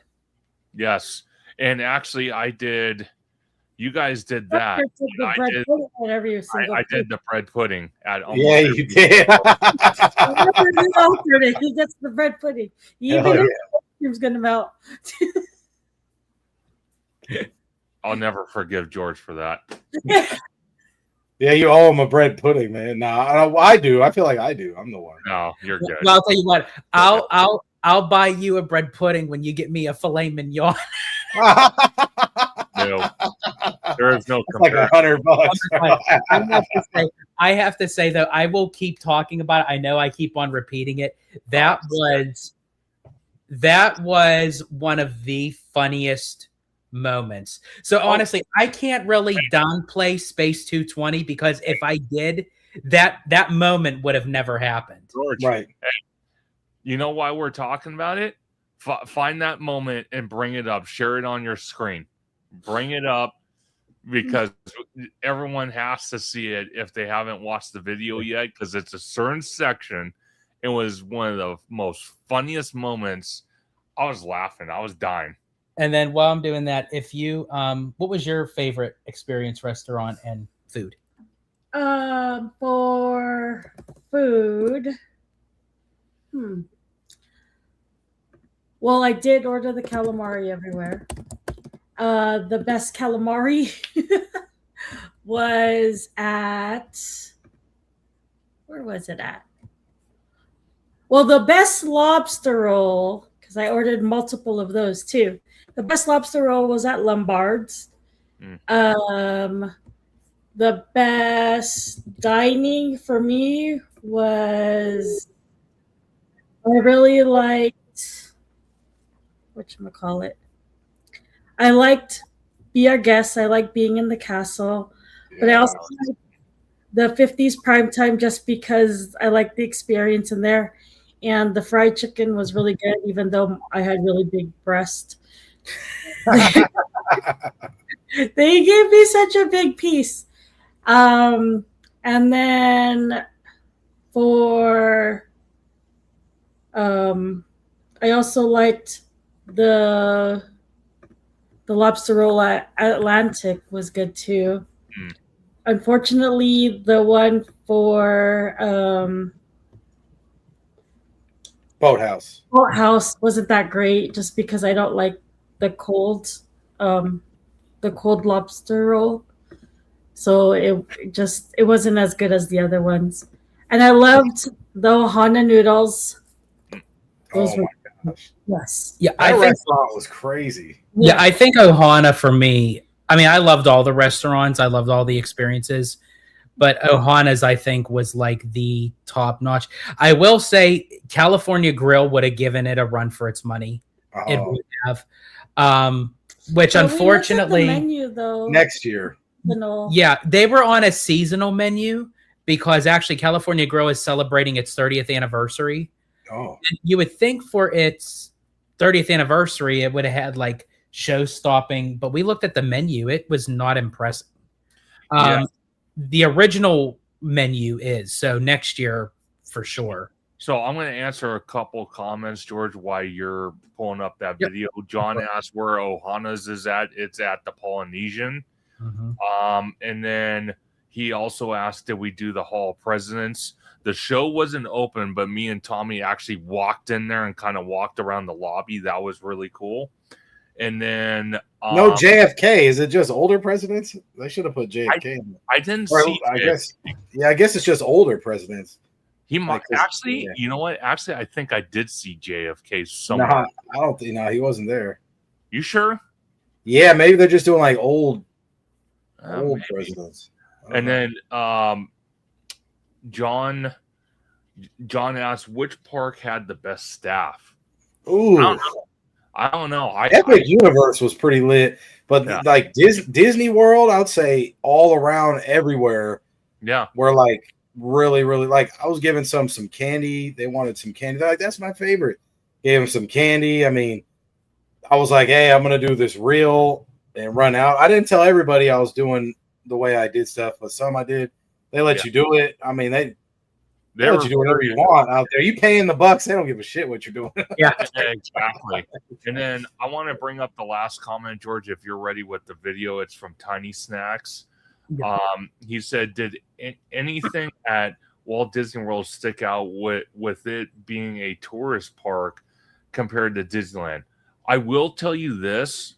The reception I got from Walt Disney World is it seems like people out there, they're more behaved, but they're a little more confused on where to go. At Disneyland, I kind of feel like everyone knows where things are at, but people are very Aggressive well, moving. yeah, Moving aggressively. yeah, I mean, people will not move at Disneyland for you. and, Like, and, at and all. could be rude.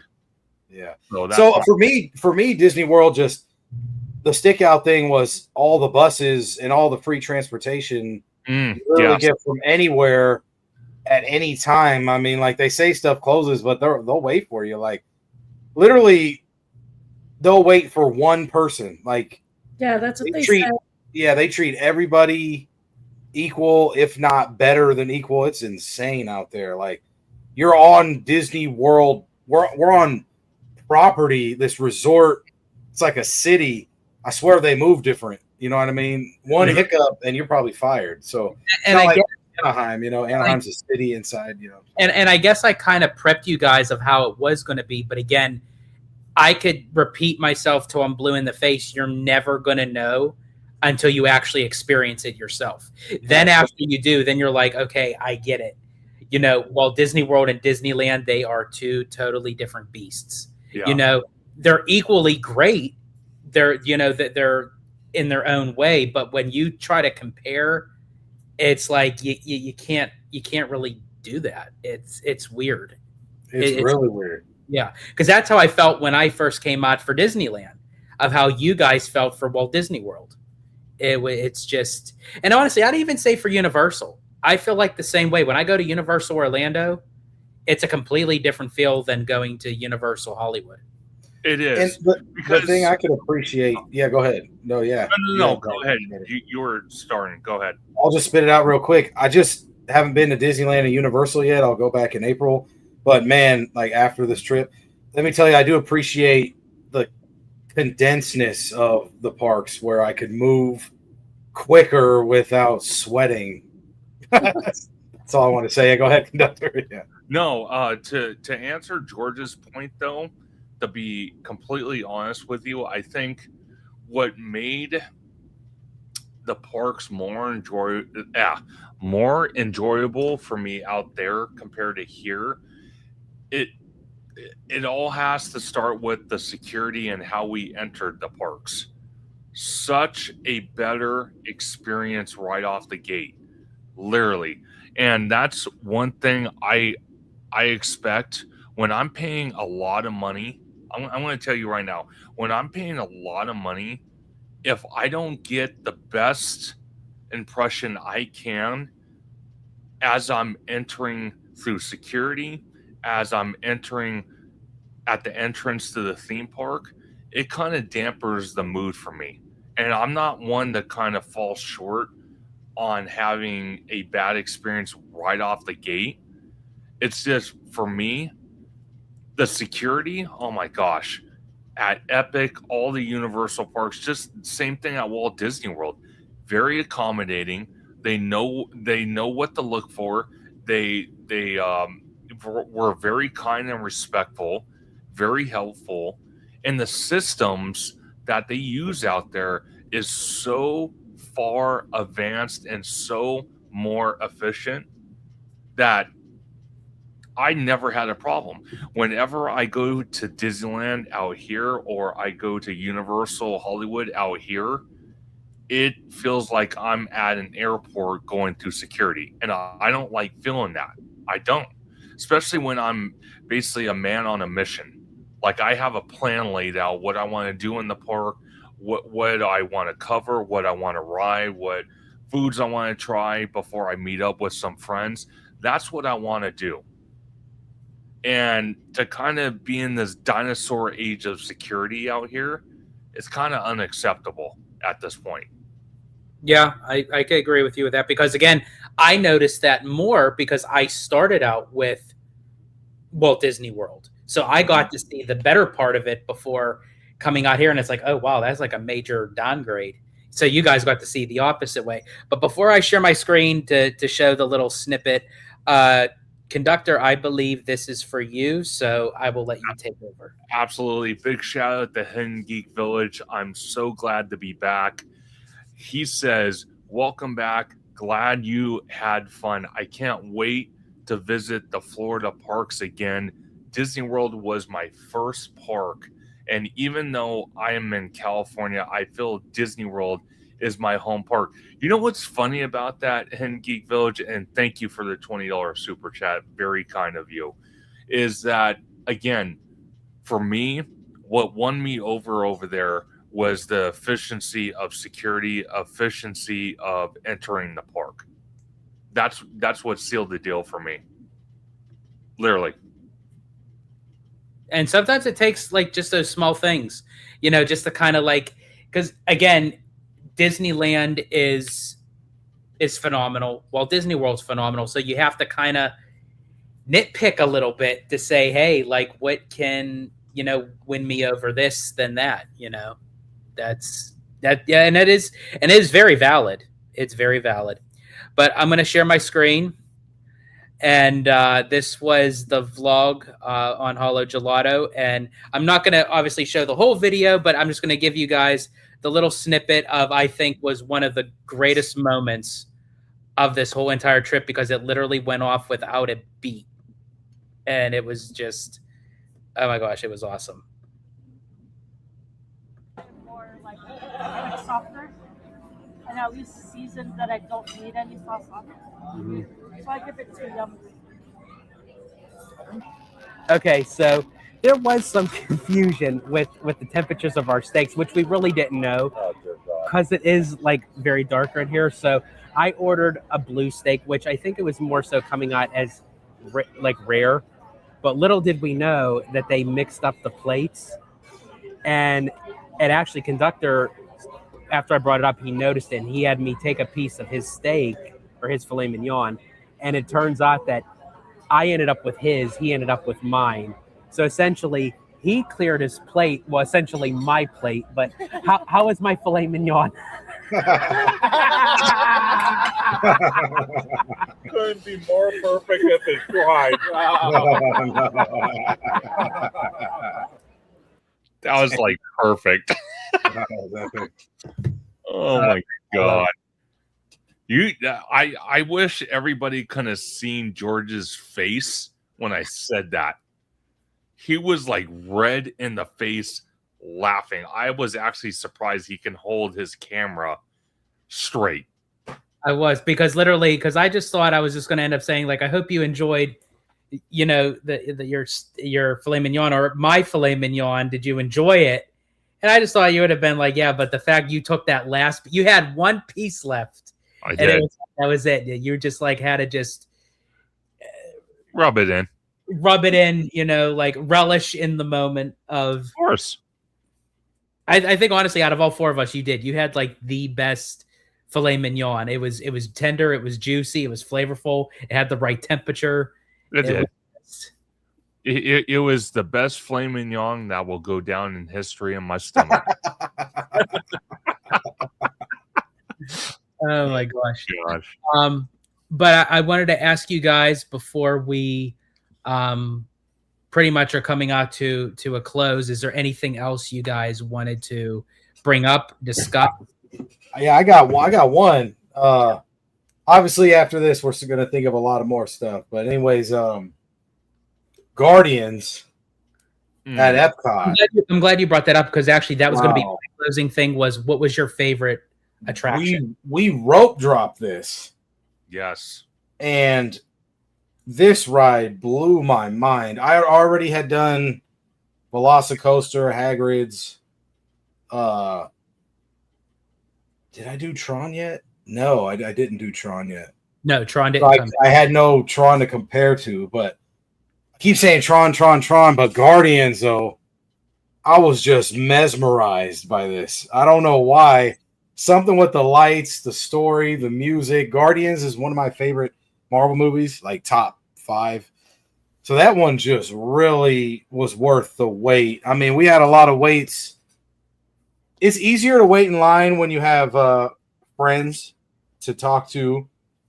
And I mean it too. I mean, when you're waiting in line by yourself, you could edit or you could just look on social media.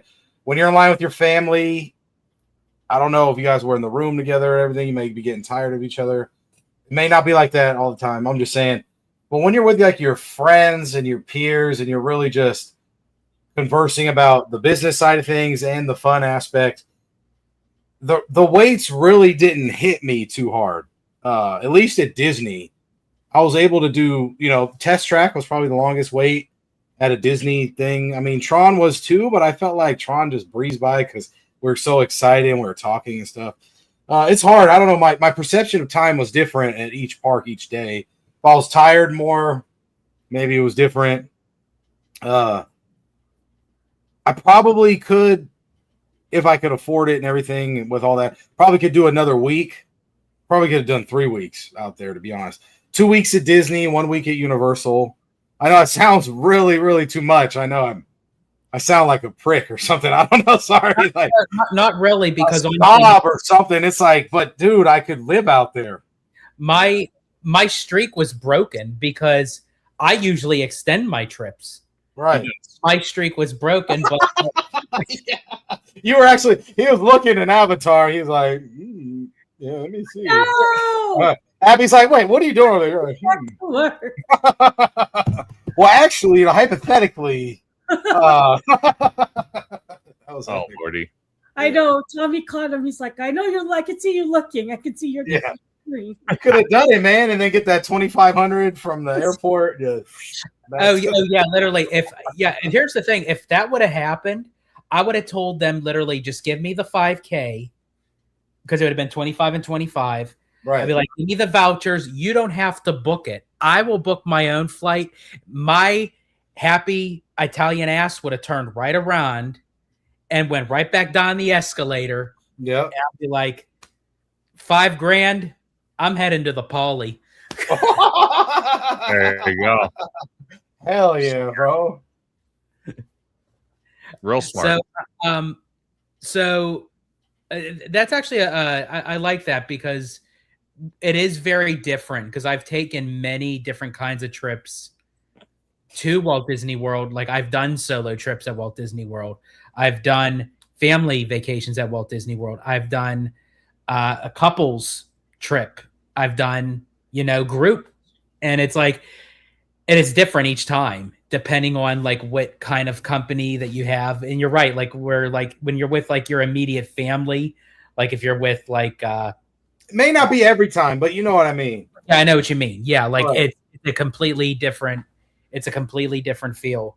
No, Tommy, again, I think I asked you and I think it's on the vlog, but I'm just going to ask again, Cosmic Rewind compared to Tron. Whew. That's a tough one.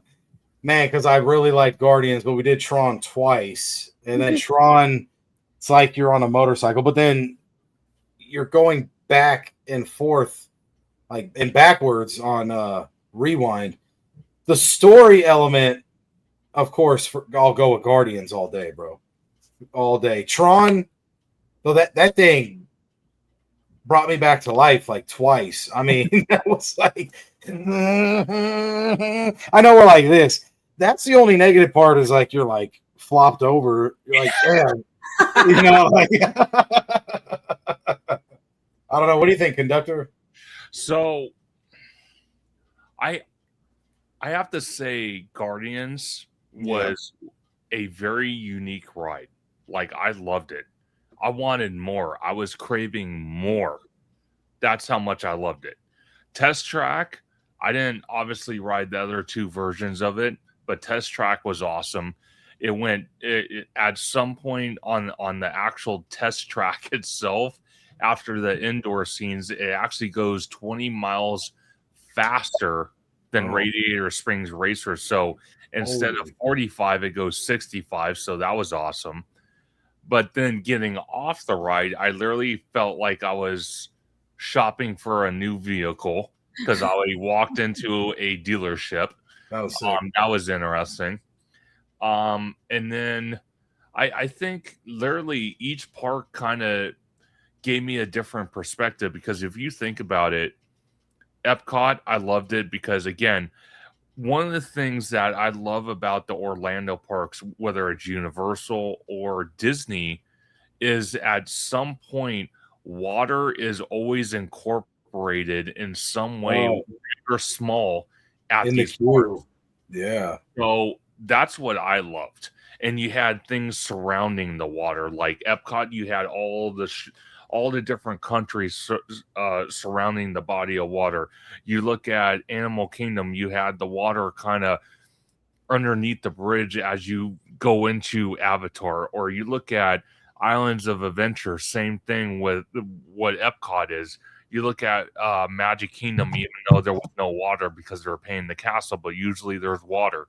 That's what I kind of liked. And even Epic Universe with the fountains.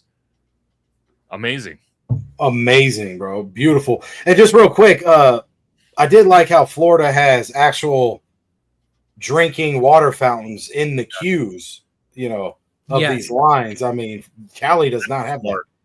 Yeah. Smart. Yeah, I like that a is, lot. again, it's like those subtle moments that they have to like add, because, you know, with Florida, it could get very hot, you know, especially during the summer months. They do have fans that they also have throughout the queue. I really wish that they would adapt to Universal, where they actually have the spring water mist out of the fans. Yeah, I right. think that like work really well too. What was your favorite like attraction kind of thing? Because I know some of the rides that I thought wouldn't affect you, it ended up affecting you. So my favorite ride for Universal, well, like I have a favorite for each park, I guess. Because then for the studios, I love the E.T. ride. Oh, yeah. Islands of Adventure, I love Spider-Man. Epic Universe, I love the little Yoshi ride. Because I love that. I love that one. And then for Disney, I love Seven Dwarfs Mine Train. And I like the I can handle Guardians, which is always surprising to me just because of how much it loops. But I guess that even though it like turns, it doesn't do it as rough as some other rides. So I can handle that one, but my favorite still there is I love the Ratatouille ride there. And then of course, Flight of Passage. You said all the rides we didn't talk about, and I agree with you. I mean, all those hit really hard. Well, a lot of the big stuff you guys rode, I was the sitting out because I'm a baby. I'm like, I don't want it to take me out for the rest of the day. So Yeah, and that I was got where, it. and honestly, and Abby was a trooper that she held all our bags, all our So I'm equipment. the locker. She's literally, yeah. I mean, it was like, I have a bad, dirty joke of that, but I won't say it. I have a feeling. Yeah. I See, was- they know me. They know me. I was happy to just sit and wait for them because I know my limitations and I know if I ride one of those, I'm going to get sick. So I hear you. And then John says, any of those rides beat Indiana Jones? Oh man. I have a bias with Indiana Jones just because my dad helped make the ride. So And I have a bias towards Indiana Jones because I love Harrison Ford. I think honestly, Indiana Jones is just a separate ride of itself. Yeah. You have to, in 1995, when that ride opened, there was no other ride like it. That ride vehicle was non-existent anywhere, and it's like it would just brought something so new. So to go on that ride over 30 years later, and it still have the impact of today's youth and today's generation, 100%. it stood the test of time. So really, I think honestly, no, I don't think really anything can compare to Indiana Jones. And I think honestly, even when there's going to be a new storyline, there's going to be a new thing at Tropical Americas, which is going to be great, but I still don't think it'll level up to Indiana Jones Adventure here at Disneyland. It can't. I'm sorry. I don't think so. Now, I want to ask you, George and Tommy. I know you don't. You're not interested, but I thought I'd bring it up because talking about this trip where we already started planning while we were on vacation, but for next summer. Let me ask you, because I talked to you on the phone earlier. Me and you are like brothers, all three of us, because we constantly call each other.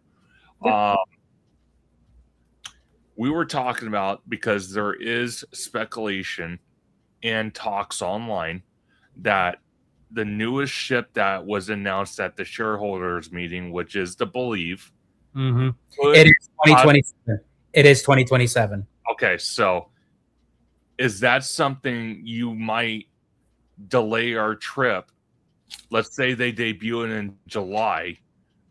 Would you be willing to go in July or August or whenever they debut it to be on the main voyage? Because I know that's a bucket list dream of yours, to actually ride the main voyage of one of these Disney ships that's brand new to I will say this, because you guys are still going to be part of the trip. If that would be okay for you, if depending on if it would push up a month or push back a month, or it may be in the month. I mean, to literally go back down there and open up Tropical Americas and do a maiden voyage of a brand new Disney ship. I mean, that would be like, like that'd be like a chef's kiss, a content's dream. And yeah, I did double check with that, because when you mentioned that to me, I went on Disney Cruise Line's Instagram and I watched the little reel, and it said coming 2027. So the thing that's different about this ship that they never done before, they always announce a ship several years even before they start building it. So the fact that they're saying it is coming next year, this ship is already it's already practically almost built. Yeah. So I can't wait for D23, because the fact that it's going to open in 27, we are going to know probably almost everything about the Believe. So yeah, to answer your question, if you guys are cool with it, it's probably going to be around the same time. The only way that I would say no is if they pick a weird month and they have the maiden voyage like in January or February. No. Then I'm like, okay, I'm out. I'll get the next one. There's going to be 4 more ships. I'll get the next one to run. But if it's close to it, because I really still, and I'll find a way, trust me, I will find a way, because I still want it wrapped around your guys' birthday, because I think that would be really cool. Because you guys really only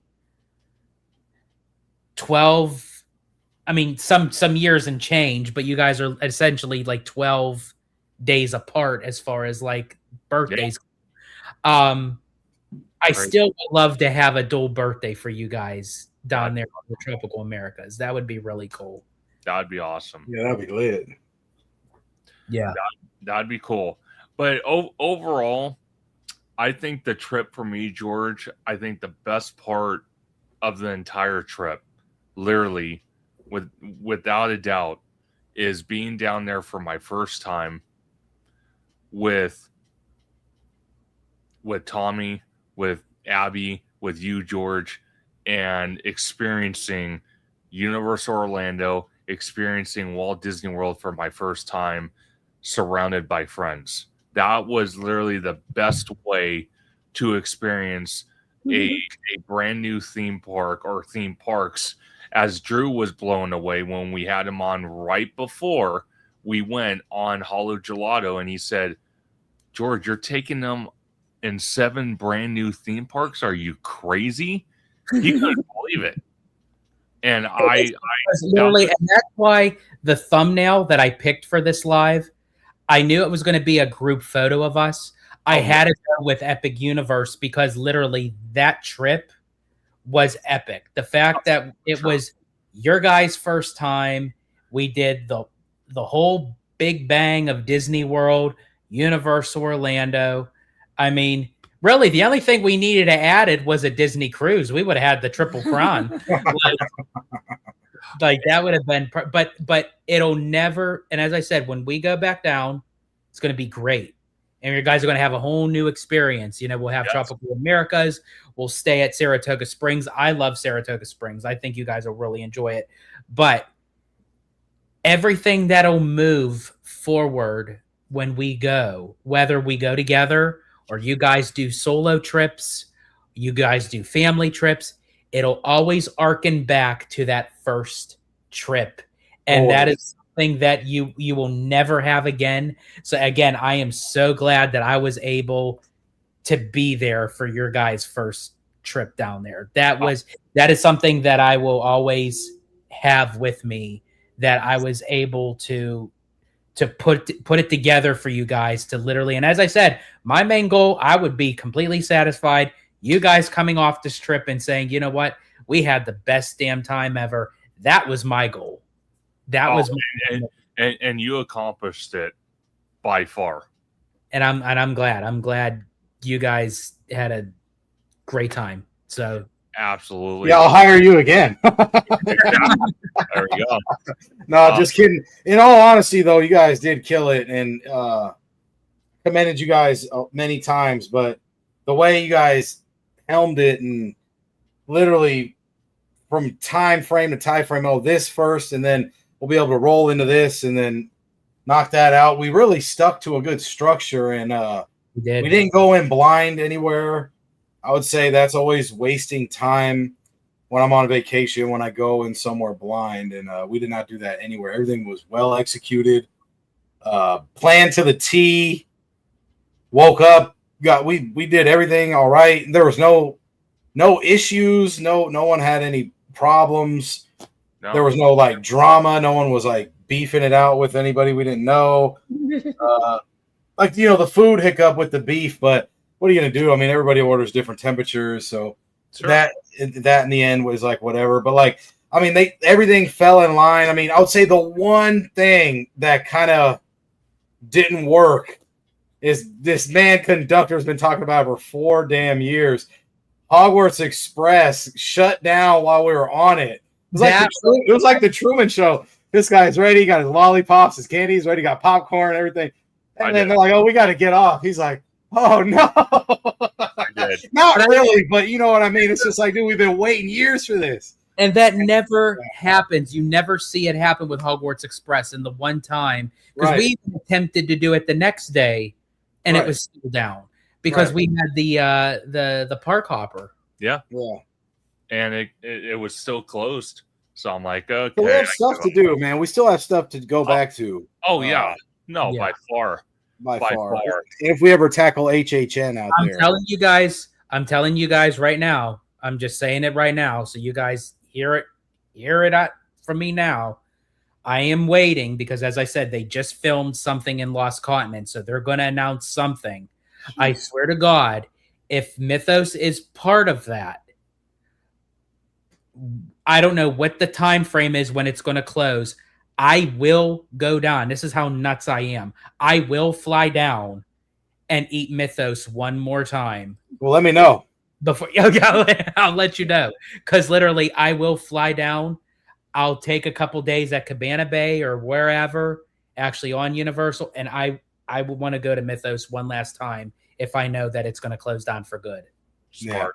Because it's just weird. I mean, it's Pokemon's 30th anniversary, and then Universal's working really close with One Piece for FanFest. You just don't know what property it is, but I feel like it's one of those. It's one of those two. It has to be one of those two because I feel like the structure of what Lost Continent is fits One Piece. But yeah, you're right. The 30th anniversary of Pokemon, it's the biggest franchise out there. We know that it's happening in Japan. I think I'm leaning a little more towards Pokemon, to be honest. Me too. Definitely. There's two questions in the chat I want to get to. The first one is from Ryan Turner.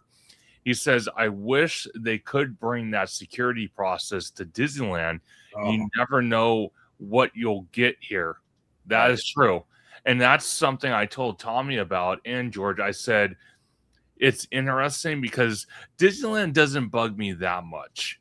But Universal Hollywood, it's almost like a different experience every single time.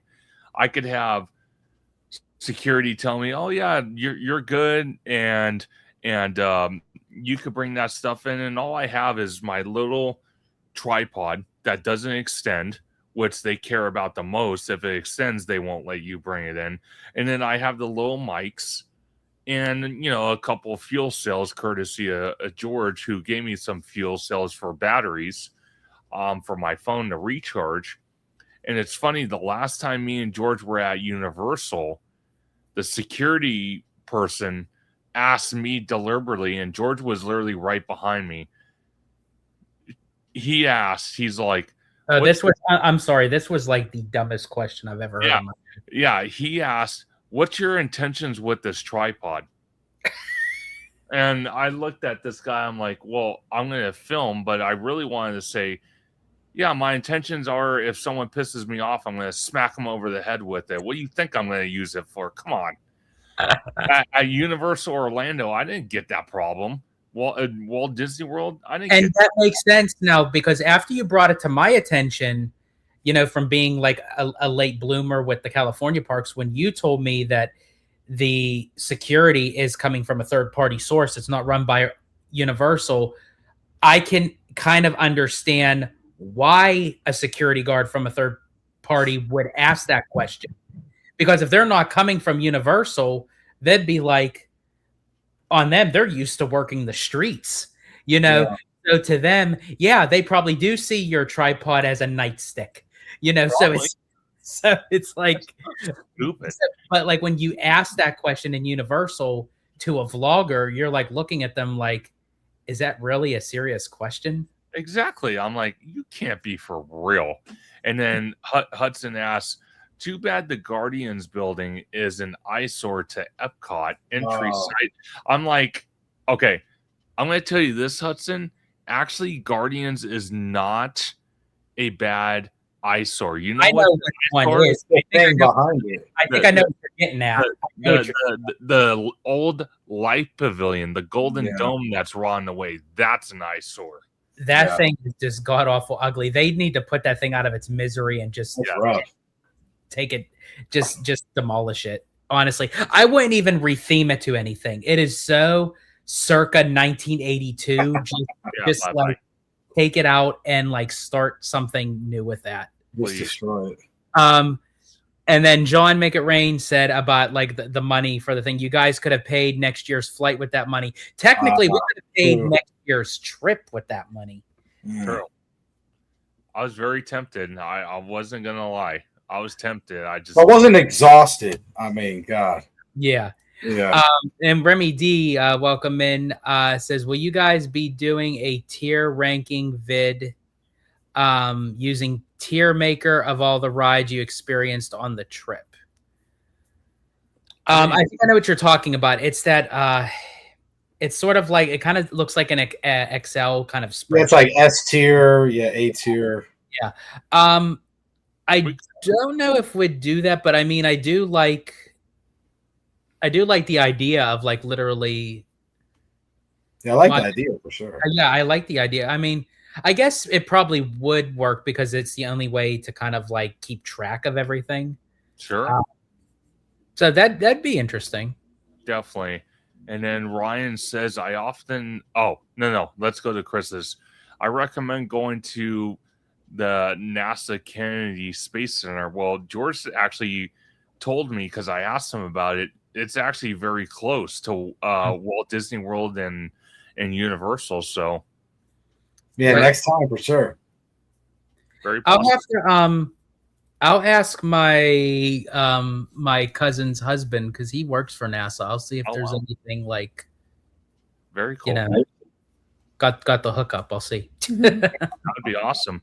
And then Ryan asks, I often stay at the Grand Californian, and if it's regular hours, or if it's regulars working security, it's great.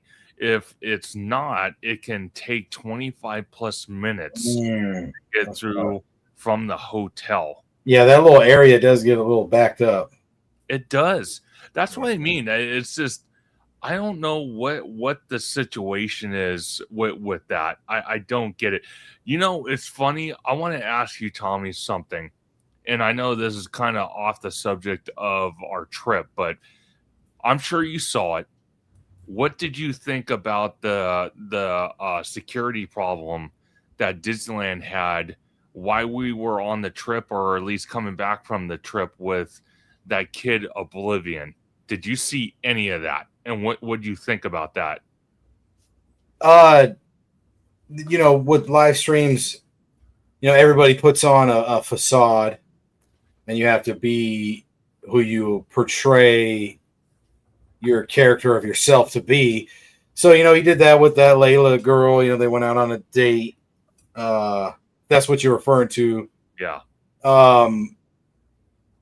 It's a little too much. I mean, his followers got carried away. They did the swatting thing. I mean, Neon's got swatted again recently. When you do that, you really affect your favorite streamer. He kind of came off cocky a little bit, but realistically, in the end, I mean, it was the followers' intention to swat him at Disney. So his reaction comes with the youngster persona vibe that he gives off. So say don't swat your favorite live streamers, especially if you don't want them to get hurt or arrested or banned from for life from somebody. I honestly think, if YouTube was to use AI for anything, create a program that it can pick up and read what a person is writing on a live stream, and if it does, it signals what they're writing. Well, but the thing is he got swatted. They didn't comment. They just saw him live streaming at Disney and swatted him there. So it's like, I watched you. Gotcha. And I was like, oh, George, well, your full name, this and that, has this and that. You know, it wasn't true. Like I said, the guy came off cocky because they tell him to turn off his stream. He said no. They end up banning him and Layla from the park, allegedly, unless they got it reversed. But realistically, like I said, he got swatted 2 days later and was arrested for. See, I mean, this is what I'm saying, man. This is the rough part. Just, you know, that's the hard thing about a live stream. And too, you could delay it. You could delay the live stream. I would just delay it. Of course, you're at the park though all day, so that's different. But you know, if you're at a restaurant, delay it an hour or two, so you're not at the place when it shows up online. You always don't be frozen goods wherever you're at. Make sure you schedule it perfect. I mean, especially if you're trying to blow up and people are watching you and you got some haters. You never know. Yeah. 100%. That's something we kind of talked about, Tommy, on my live stream on Sunday, me and George, was the mere fact that this decision, because there was a post that George actually shared with me. I forgot the Instagrammer who it was, but they said actually Disney possibly could be looking at investigating that to the point where they might start putting restrictions on live streaming, possibly vlogging in the park because of this incident. But I kind of feel there was wrongdoing on both sides. You know, obviously you had Oblivion and the girlfriend doing things they shouldn't be doing, and I kind of felt like that female security, the manager, well, actually both of them, but the main one, the blonde one, there were some comments she made that were kind of irate. Like there was a point where she's all like, well, because Oblivion asks, okay, can I at least pay for this stuff? And she's like, well, if you don't pay for it, we're gonna arrest you for theft. It's like, I just asked you if I could pay for it before you escort me out, and you're kind of being a smart ass about it. And then there was some more confusion when they're at the tram load area where, you know, he's trying to get clarification, and she's saying, well, you're banned. And they went back and forth, and she didn't clarify if it was for a day, for a week, for a month, forever. You know, it's, I think there was injustice on both sides, literally. I mean, I could agree. I mean, good point. Well said. So it was just pure chaos. And I don't feel like, from what I've seen in Orlando with the parks, I don't feel like that would happen out there. Well, we were only there for a week each. That's true. But it rains out there a lot. So, I mean, who knows? It does. But George, and it's not Hollywood. I know there's a Hollywood, Florida, but I mean, it's not like not Hollywood. Yeah. Right. Yeah. John asked, does security at Disneyland start in the parking lots now rather than the gates of the park? Depends on where you're coming from. So if you were parked over in the Toy Story lot, which now that's going to be changing because they're, you know, with all the buses and everything, they usually have security over there. And then once you're on the bus, they drop you off already surpassed the security checkpoint. But if you're coming from the parking structure, you go through the security before you get on the tram, or if you're coming off a harbor, then that's the main security before you go into the Esplanade. Or there's also the security at Downtown Disney if you're coming in from the Disneyland Resort hotels. Yes. So there's 4 different security points depending on. I like the new Downtown Disney entrance the best. I mean, not new, but the newish one. I'll take it. Yeah. Oh, yeah. The updated one. Yeah. It's very smooth to go through it, believe it or not. I think that's like the easiest one out of it all.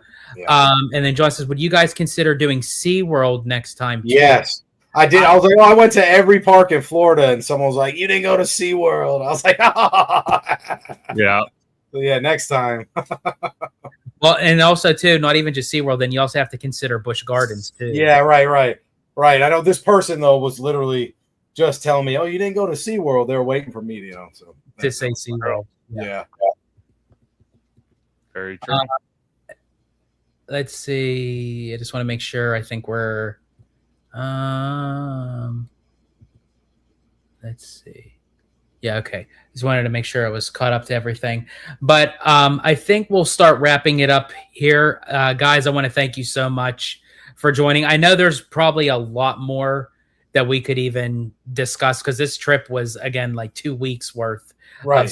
So, I mean, we could always come back on and add more if we think about it, you know, to add more for the live. Everyone, thank you so much for joining. And if you have more questions, yeah, maybe we'll do a part 2, you know.